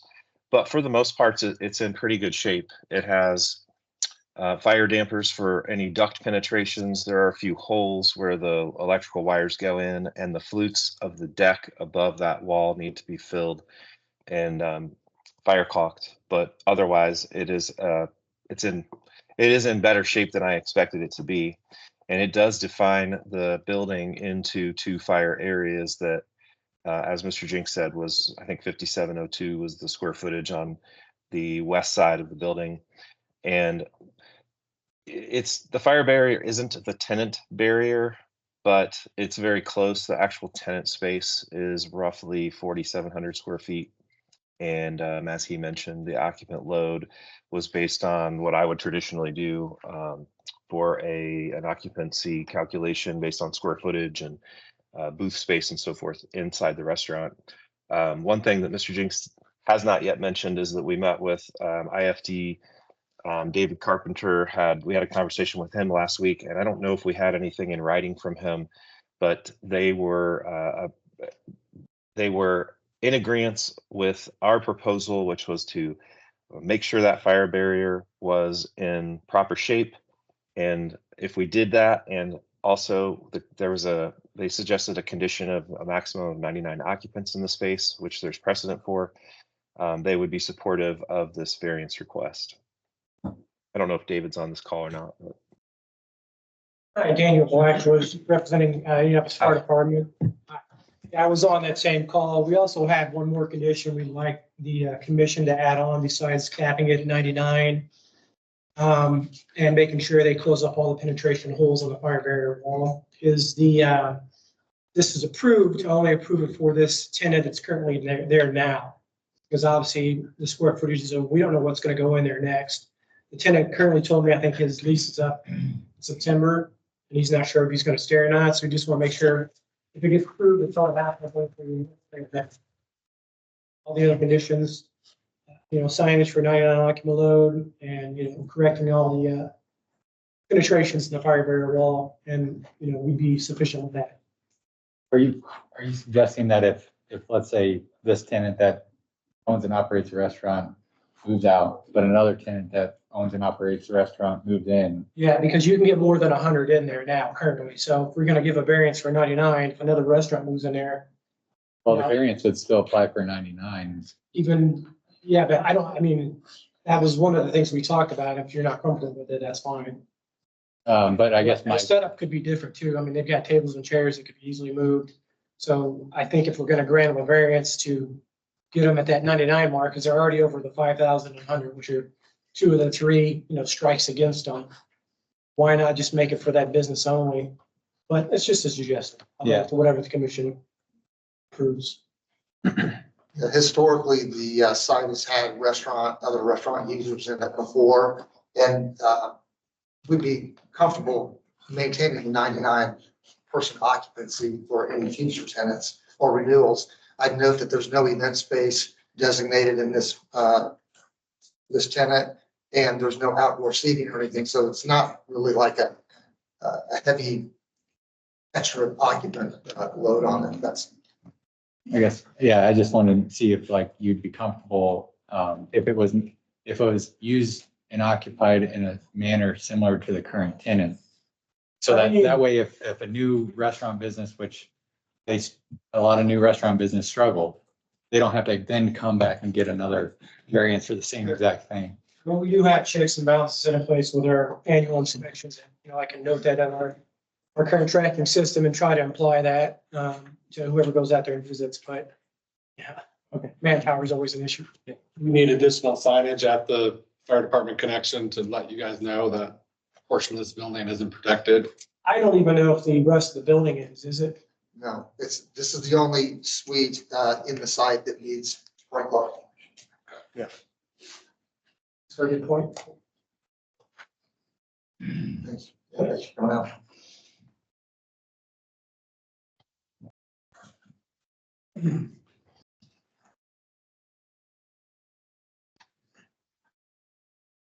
Did you have a cost estimate on what it would take to re-engage the system? Over 140,000 have submitted at the prior meeting. And one of the issues was the description. There was a firewall and quotes. That was probably what was most important about Mr. Burke going out to assess exactly what is there for this body. I know that we have looked at also, if you can look at the drawing itself, the space extends a bit. This is eastward. You know, we could extend the fire barrier wall across that area, shrink the size of the space from a fire barrier standpoint. We've looked at that as well. That's kind of a backup proposal, but that would bring it even further into the occupancy load and square footage.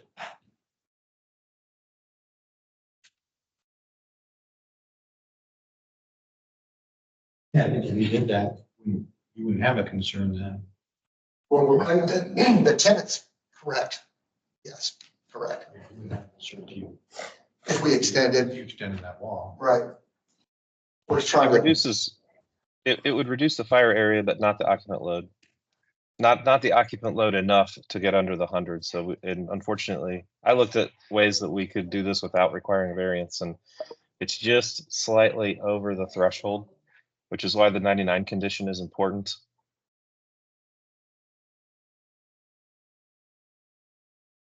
We have an estimate of 142,000.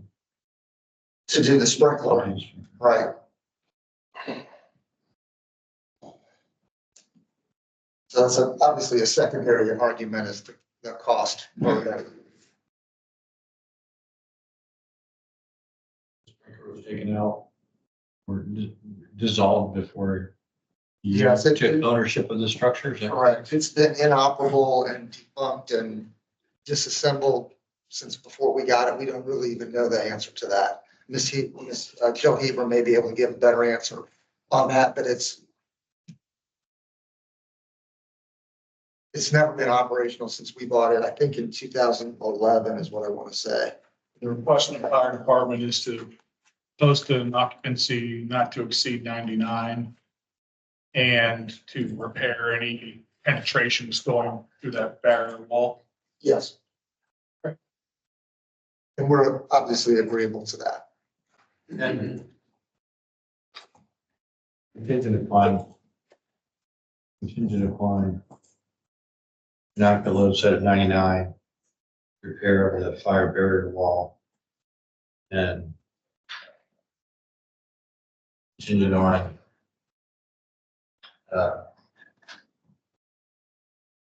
what's a no further remodel? I don't know if it's a remodel of that structure. There are some restaurants that do really well and there's vacant space next to it. Right. I know, we have a restaurant just similar to this. He has extended into that because his restaurant is doing so well. And he wanted to have a conference area. He's doing so well that they're now taking that portion of that room and extending his restaurant into that area as well. So I'll make sure that that doesn't happen. You say with no expansion of the square footage, something like that, Well, with this? they would have to meet code if they expanded, so they would have to Yes. meet the requirements. They decided that that Yeah. would put his occupant load well over. Yeah, they'd have to add fire protection. Have to have fire protection. Could the language be, I'll propose the language be, the variance applies as long as the tenant space remains in its current configuration, occupancy and use. That's square footage and use. Yeah. Yeah. You made that the motion, I'm gonna second. Were you starting that motion or were you?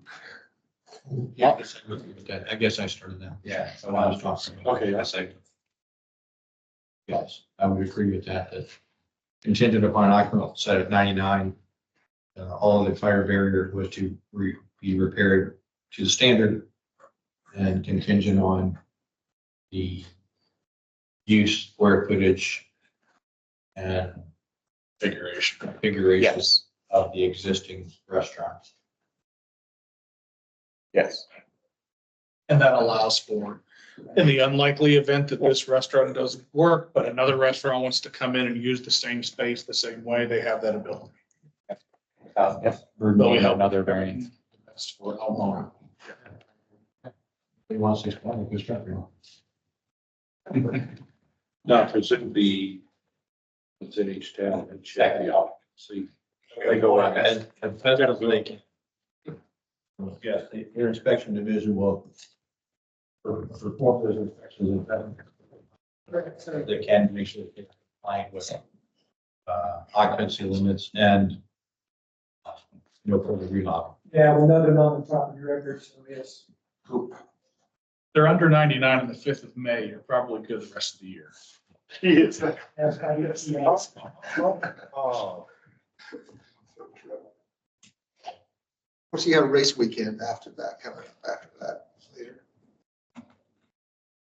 Okay, so what all conditions do we want to put on this? I need something in human readable format because I didn't catch up with that. So it is, Maximum occupant load of 99. Okay.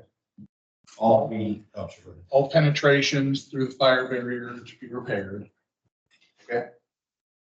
And the variance is contingent upon the configuration, use, and square footage remaining as it is now, The existing restaurant. That makes sense.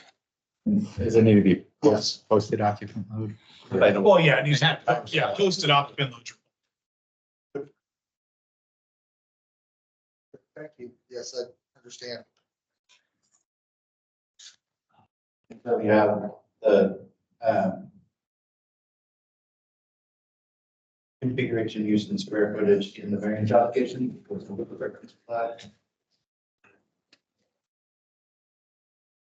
Is what's in the variance application different from this? Yeah. Okay, so we got a new handout that's not in the meeting materials. But we submitted it to variances at dhs.lan.gov. Should it be there? I believe that would have been the proper place.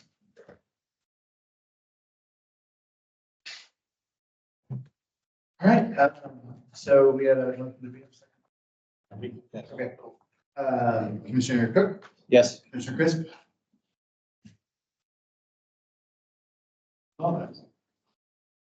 Yes. There you go. Commissioner Davidson. Yes. Commissioner Hyde. Yes. Chairman. Yes. Commissioner Penny. Yes. Yes. Vice Chairman. Yes. Commissioner Porter. Yes. Commissioner Wagner. Yes. Thank you very much for the. Thank you.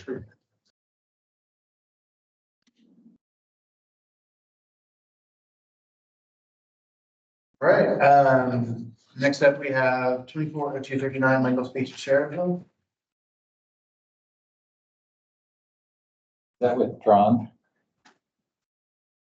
327, 27. Withdrawn the proponent 327. That's the only one? Favorite time.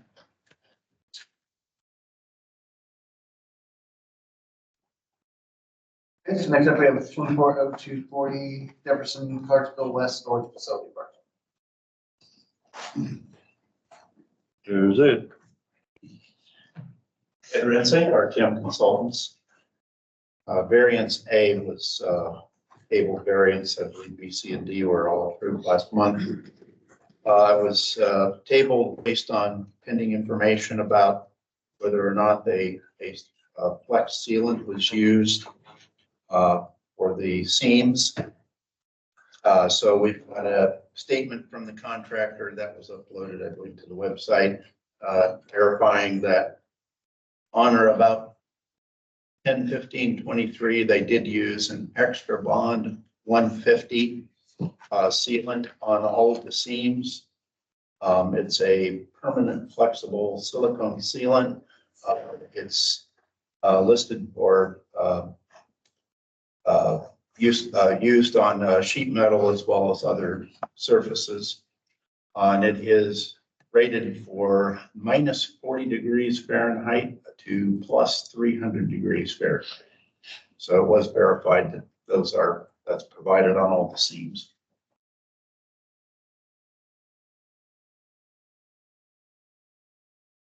So variance isn't required now?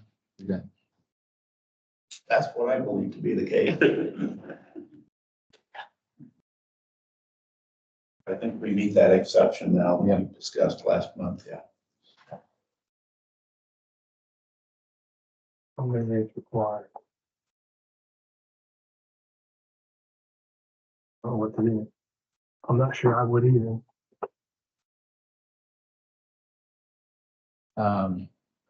So is there any action required if there's no variance required? Just like, do you have anything? Excuse me, sorry, I'm tongue tied today for some reason. The information that was given to the building official wasn't quite as detailed as this, so I'm gonna ask that Ed get it to us so we have it. So we would agree if the commission agrees that they've met the exception, the town's okay.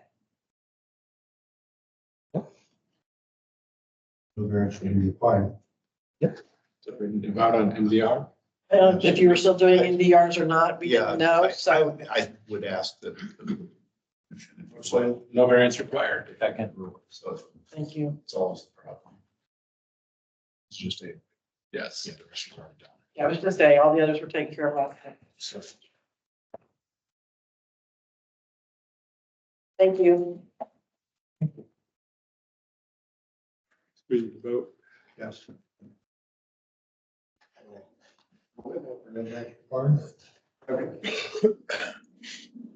Does that need a second? We had it first. I seconded. Oh, okay. Mr. Cook? Yes. Mr. Crisp? Yes. Mr. Davidson? Yes. Mr. Hay? Yes. Chairman? Yes. Mr. Bannicky? Yes. Mr. Fairman? Yes. Vice Chair? Yes. Mr. Porter? Yes.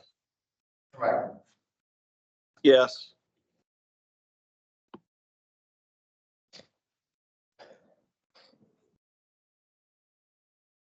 Thank you. Friday, yes. Thank you. Just have the next one. New variances? Yeah. All right, first up in new variances is 240323 A and B, Lily K 156 Keeley Technology Center South. All right, this one, two variances. So one has to do with the horizontal exits. In lieu of the 50% designated, they want all three horizontal exits to be. And then the second one has to do with the not providing a smoke and heat venting for over 95,000 square feet for F1 occupancy. The reason we said this use because we hadn't seen something like this, these two together. And at least with the second one, this size, I think most of the ones we've looked at have been around 75,000. This is building itself is over 110,000 square feet. Advancing our Camp Consultants. So this project involves an addition of about 110,000 square feet per floor. It's a two-story building with packaging operations. The first floor classified as an F1 occupancy. You've got offices and lockers and other ancillary functions on the second floor. The building is classified as an F1 and B occupancy. The storage functions are in the existing building. So the building is situated, as you can see from the plan exhibit, it's situated along the entire length of the north end of the building. And for reference, both plan exhibits provided those first two, and north is to your left. That actually sits at an angle, but I'll call that plan north to the left. So it's going to replace, the first exhibit is just to give you a context for what the existing building looks like. There's a small building there that will be demolished to make way for this addition. The area that's addressed in the variance for variance A is for the permit 3 horizontal exits. Currently, there are 2 exterior exits from that addition to that part of the existing building to the exterior. So that's the second exhibit then shows you the new configuration, and I applied really kind of a strict rule to this, looking at the horizontal exits, because we could just get a variance for travel distance, but I thought we can meet our travel distance, but what's happening is 2 of the exterior exits existing are being replaced with what we're calling horizontal exits through a 2-hour fire barrier.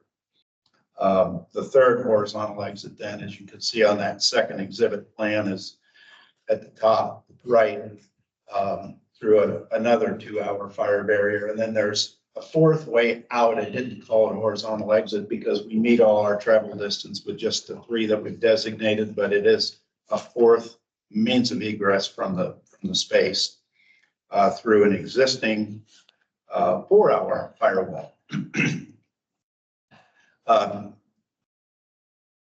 So we have the main case here is that we have means of egress into 3 separate fire areas. So when you think of, well, you have all 3, or you have 3 exits and they're all horizontal exits, that would be significantly different if we had all 3 of them going into a fire compartment, because then it's really not, you're not providing an area of refuge at all.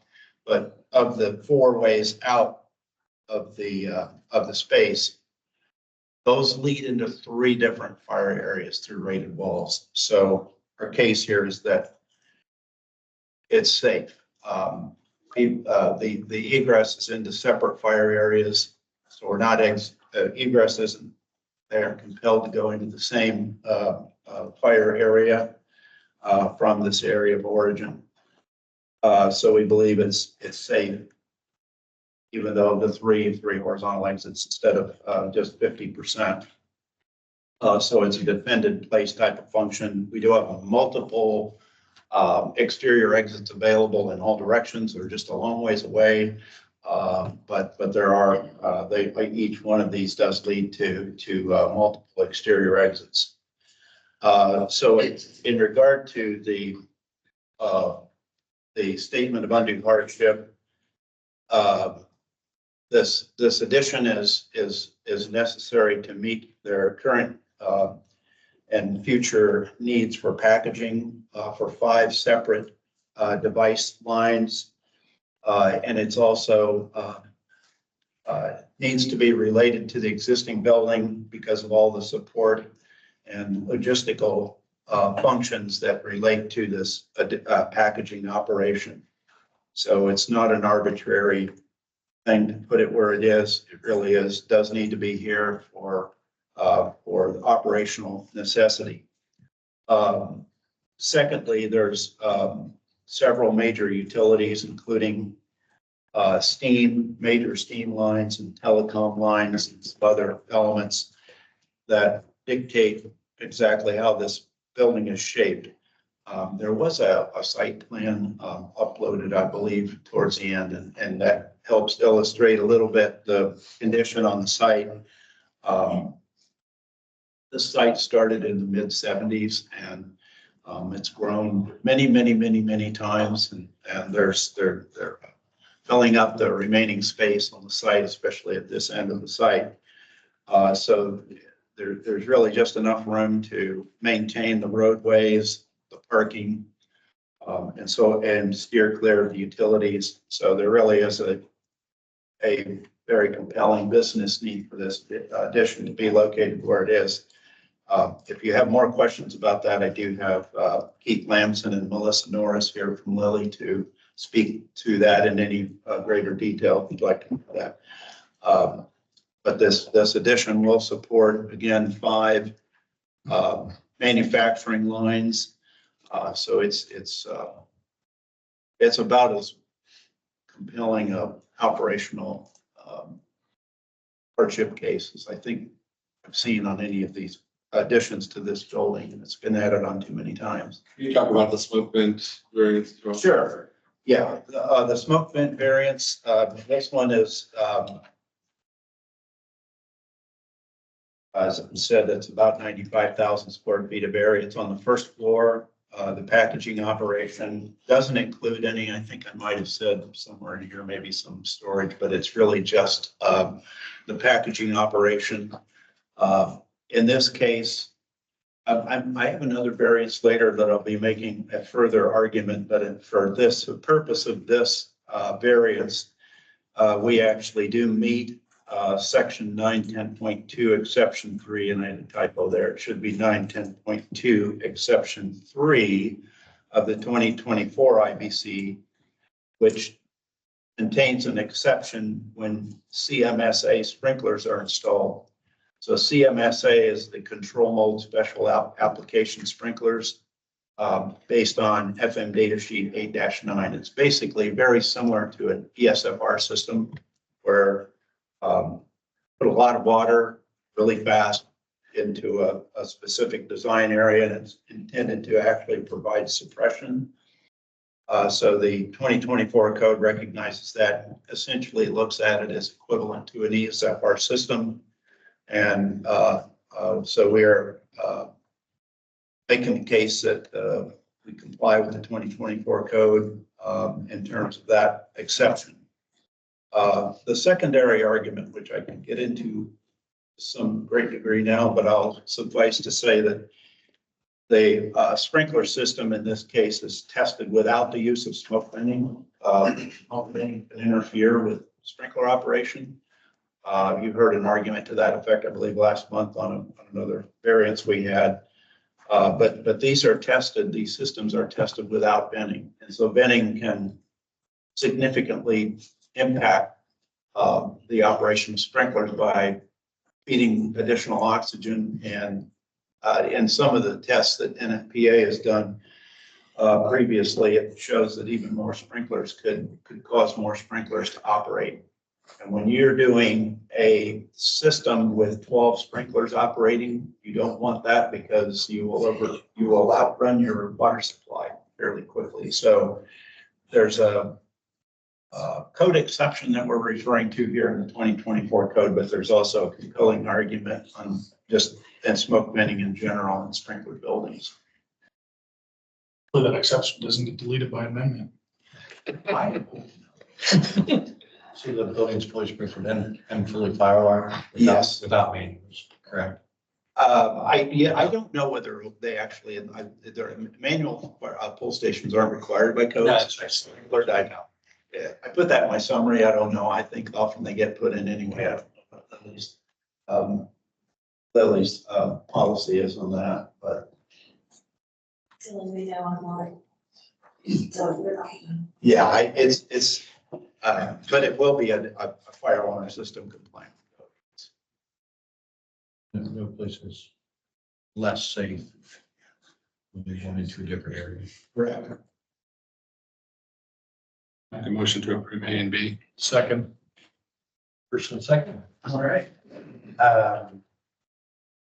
Commissioner Eric Cook? Yes. Commissioner Chris? Yes. Commissioner Davidson? Yes. Commissioner Hyde? Yes. Chairman? Yes. Commissioner Panic? Yes. Commissioner Patterson? Yes. Vice Chair? Yes. Commissioner Ford? Yes. Commissioner Wagner? Yes.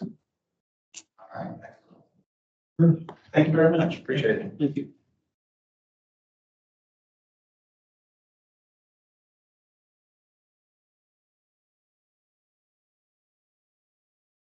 All right, next up, we have 240324, the downstairs security order.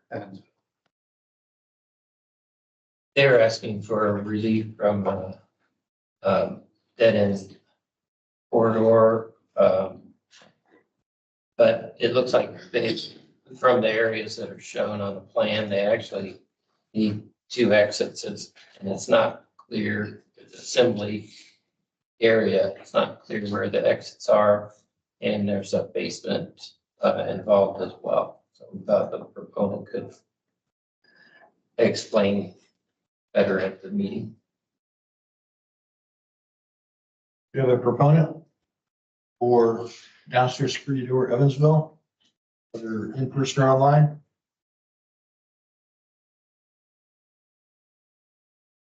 Hearing none, I vote to table. Second. Okay, Commissioner Cook? Yes.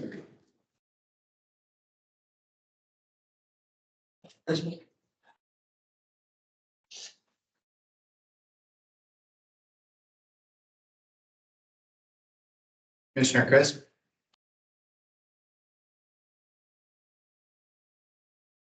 Commissioner Davidson? Yes. Mr. Hyde? Yes. Chairman? Yes. Mr. Packey? Yes. Mr. Patrick? Yes. Vice Chairman? Yes. Mr. Porter? Yes. Mr. White? Yes. All right, that was tabled.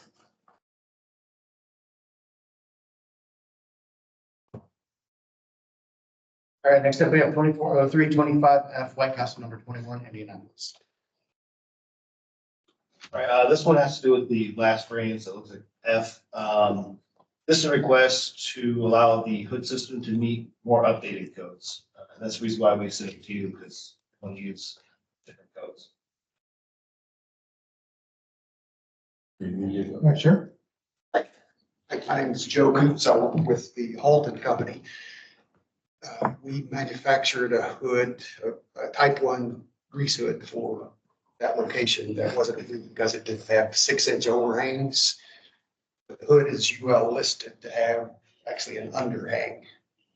So that's an exception to the code.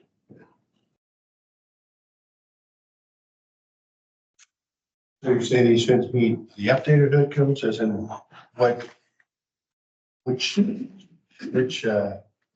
do they meet or with under mechanical code, building code? Oh, I'm sorry. I thought you had all the information. It's the Indiana Mechanical Code. 7.12. 507.1. It states that factory built commercial exhaust hoods that are listed and labeled in accordance with UL 710 shall not be required to comply with a particular section, which was 507 and 4, I believe it was, that required 6-inch overhangs. So the hood itself is well listed to the actual underhang. Do you guys have the documentation that it sent? Yeah.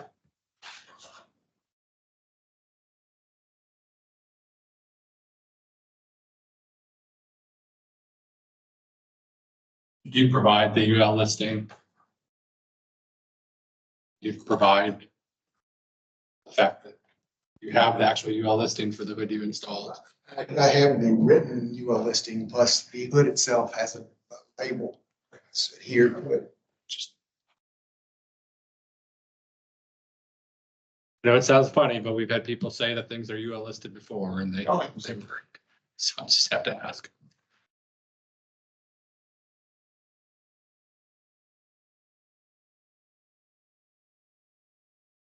I guess the question here, is this an NVR or is this still a variance? It's still a variance, just has to meet new code. I mean, Okay. yeah, they're wanting to do something different. And we support new codes. I would make a motion to approve. Yeah, see that, I don't think it makes a big issue, but there's some stuff on the application that, like it's saying that the submitter is in Columbus, Indiana, but 11th Street's in Columbus, Ohio. And the project is in Indianapolis, Ohio, which I'm not aware of in Indianapolis and Ohio. So I don't know if that matters. I just want to make sure that on the official record that we have the proper address on 82nd Street, Indianapolis, Indiana.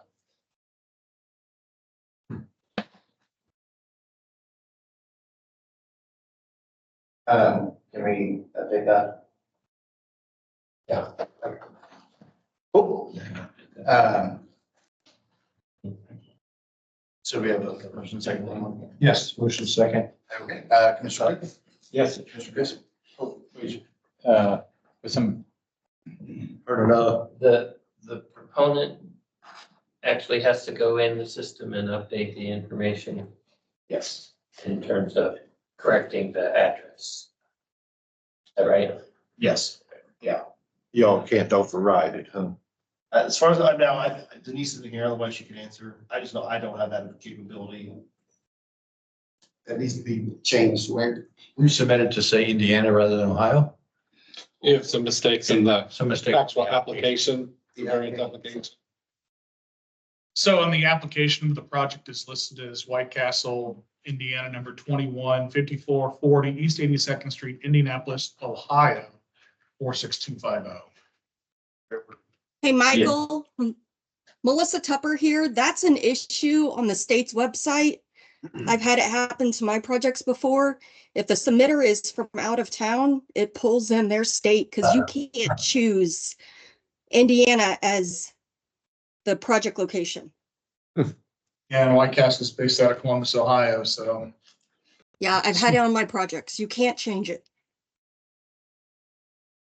Interesting. Yeah. Where's she at? He's down. I miss her. I'm online. No, he's talking about Denise. We know you're here. We miss you. We miss you too. Yeah. But yeah, I've had that on other projects. It automatically pulls it in. You can't choose Indiana as a state, as the project location. So. Interesting. Well, there's an update coming at some point, right? Note to Denise. It's all yours. 2026 project. It's you. Okay. All right, as long as everybody's clear on the location of the project, that's really all that matters to me. all right, so we're ready for that? Yes. Yeah. Okay, Commissioner Good, Yes. Commissioner Chris. All right, Commissioner Davidson. Yeah. Commissioner Heidi. Yes. Chairman, Yes. Commissioner Panicky. Yes. Commissioner Patrick. Yes. Vice Chairman. Yes. Reporter. Yes. Commissioner Wagner. Yes.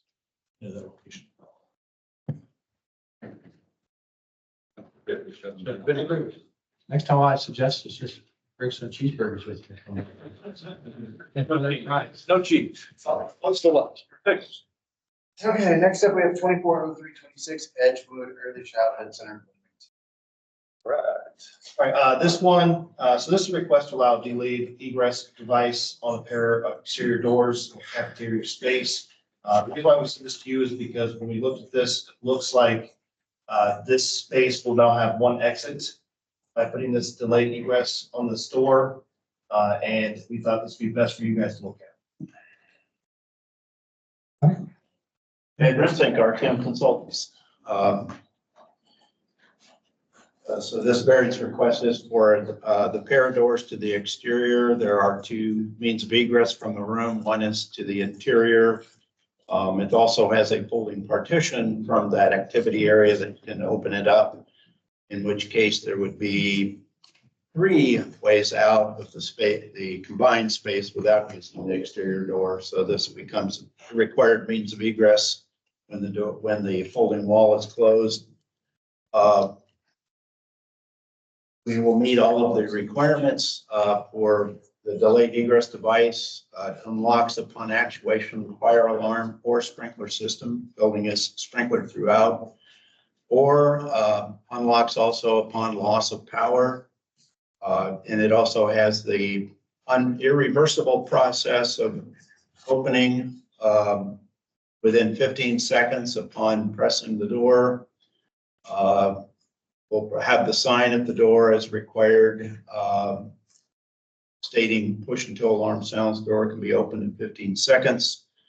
We have had several previous variances for early learning and or special education schools, facilities in schools as listed there. The reason for it is maintaining safety for the children so that they are, this would be a particular door that is susceptible to escape in a non-emergency situation. So it's, they do have exterior doors from each of the daycare rooms. Not the same concern there because they have a very high staff to um, a child ratio there, but with the cafeteria and activity area, well, cafeteria area being occupied by a larger number, it's just more difficult to monitor that. So this is the reason for the delayed egress device on that door. It's for the safety of children. They're at flight risk. The risk of them being injured or hurt in some way by escaping is infinitely greater than risk from fire in this case, because the door will open in the case of fire. And it's does meet all the requirements for a delayed egress device. Shooter, 15 seconds, is that a long time? Well, I mean, that's the elephant I'm looking at. Right? Well, It's a lifetime. yeah. Well, building codes are written to accommodate, if you look at all the egress width requirements from travel distance requirements, there's a basic concept that you want to get everybody out of the building in 3 minutes. So in this case, we're talking about a single room with a walking speed of, let's say, a walking speed for an ambulatory adult is about 250 feet per minute. This is a much smaller room. Okay, they're going to go a little slower maybe, but I think you'll get everybody out of this room in significantly less than a minute. That's sufficient time in terms of the size of the space and the fact that the building is sprinklered and it does have a fire alarm. Keep in mind that if there is a fire, actuation of the alarm or the sprinkler system, then the door will automatically unlocks on loss of power. Are the vestibule doors kind of 90 degrees from this exit? Are those on time delay as well? No, they're not. Those would be, so they're just secured from the outside so nobody can get in. But yeah, they have free egress. So they don't have a need to do, they feel that their supervision elsewhere in the building is sufficient for that.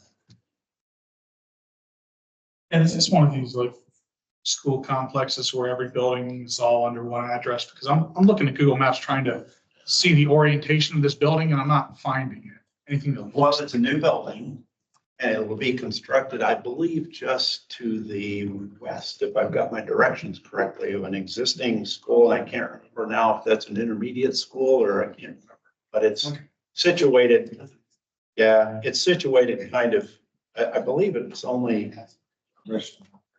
Well, and then the reason I was looking was to see, okay, what's gonna be on the other side of that door? You know, is this gonna be, is the playground gonna be on the other side of that door where the propping the doors open to let the kids file out after? I don't think so. I'm not sure. I don't have a site plan, but I think that the play area outside is to the top side off of the smaller the daycare rooms.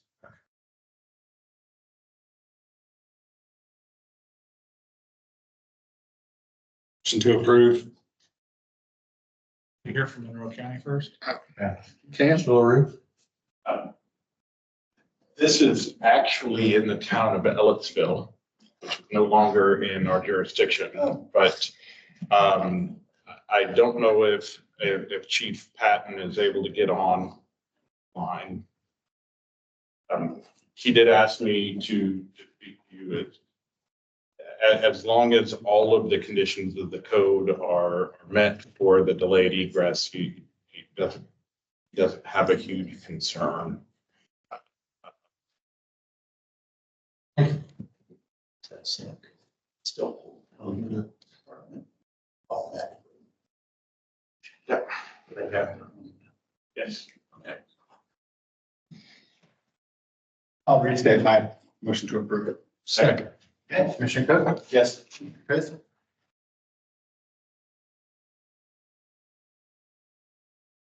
Commissioner Crispy still with us? We haven't been able to hear you the last couple of votes.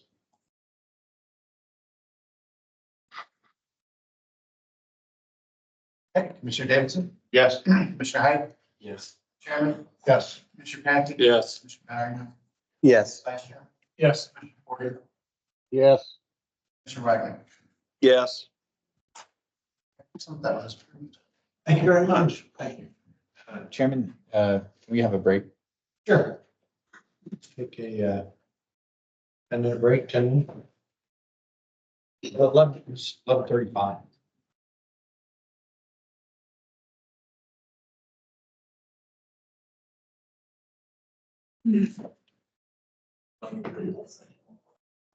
Well, that's.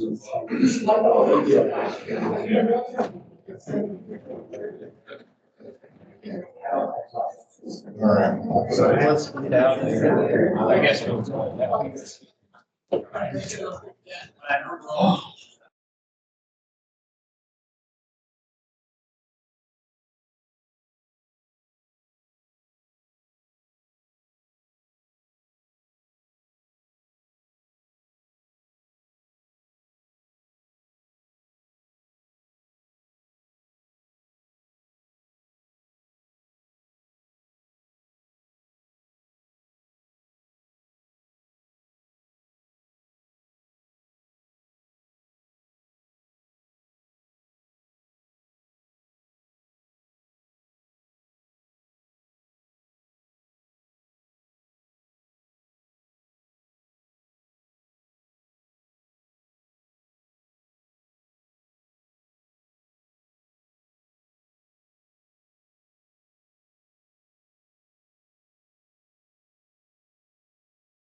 Feels good. Keep it down over there.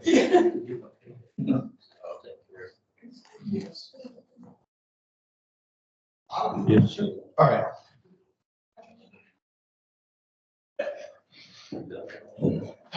All right, next up, we have 240327 Fire Department, Indianapolis. All right, this one is in relation to another variance, 210731, which was heard before the state commission as well. It looks like they're coming back to change that. Instead of having a sprinkler system, they want to use fire extinguishers. Good afternoon, Todd Jones, SVP Point Manufacturing. This is eSolutions. This is my contractors. Just to give you a little background on what we do, cancer therapies, radioligand therapies, radiation drug. Currently in our facility, we have roughly around 20,000 square foot manufacturing facility where we have multiple clinical lines and manufacturing lines. Due to the radiation, we have them in isolators, and the radiation has to be isolated at all times. We're expanding. We're building some additional manufacturing space within the same structure. And so the same variances that we requested in the past for these clinical as well as manufacturing areas need to be considered to have the same variances. Okay. You guys want to tell me what you're doing? I'm Greg Bielefeld with President of eSolutions. I brought Cameron Pearson with me, he's head of our engineering group. And we have a manufacturing plant that makes clean rooms and isolators and hot cells here on the east side of Indianapolis. We ship them all over the country and now the world. So very excited about the business. Like Todd said, we built the plant 3.5 years ago, 2020. We had a unique situation of having to move radioactive material around the facility and keep it safe, both from our employees and then our suppression systems. What we did at the time, we met with Fire Marshal Sam Brenner from Pike Township, came out, worked with us to develop a plan to make the place safe. In general, requirements we had were to build the facility out of the least combustible materials possible. So the facility is manufactured out of stainless steel, and the extension will be made out of stainless steel wall panels as well, concrete flooring, and standard material of the ceiling, cleaner ceiling. So we've got same exact construction requirements that we've implemented for the new build out. And just as a summary, with the modular construction, it's very tight construction for containment purposes, for the clean aspects of it. So using any sort of reactive system could be problematic, and creating a fishbowl type of effect for people working in there or responders. There's also the potential for hazardous material if you were to bring sprinklers in and you got radioactive material exposed in the water system, you'd have a really significant cleanup effort. There's also a lot of sophisticated equipment in there that does contain everything for the most part. And those systems, if there were any combustible materials used, there isn't currently in the manufacturing process, there is a argon flood system available on our isolators. So if they were ever to implement something like that, we'd have localized ability to extinguish inside of the equipment that is separated from the human beings. The plan that we implemented with Mr. Brenner, I have the notes from our meeting in front of me here. We implemented it exactly, and I came in front of you guys, presented the plan, and then we did it 3.5 years ago, and it's been working terrifically since then. Really, we put a very dense collection of smoke detectors, so every room's got smoke detection in it. It's a requirement. We also have fire extinguishers available in the rooms as well. So we actually invented a product that's a clean room fire extinguisher container, so you don't have to scrub down the extinguishers all the time. So we have a cabinet we built into our stainless wall panels for the fire extinguishers. Go ahead. Just for clarification, you mentioned Sam Bruner a couple times now. I believe Sam retired a couple of years ago. And on the application, the local fire official is not notified. You have Indianapolis's Class 1 plan review email address listed for building official and fire official and the same phone number. So I don't know that the local fire official, which I'm assuming would be Pike Township if it was Sam Brunner. How do we know that they were notified? At this point, I'm sure we'll engage them. So this was generated by our application for building permit. But they're required to be notified as part of this application. So they have the opportunity to be here to speak, either, whether they choose to or not, they have to at least be notified. I don't see that requirement was met. Okay, that's something that we'll definitely have to handle.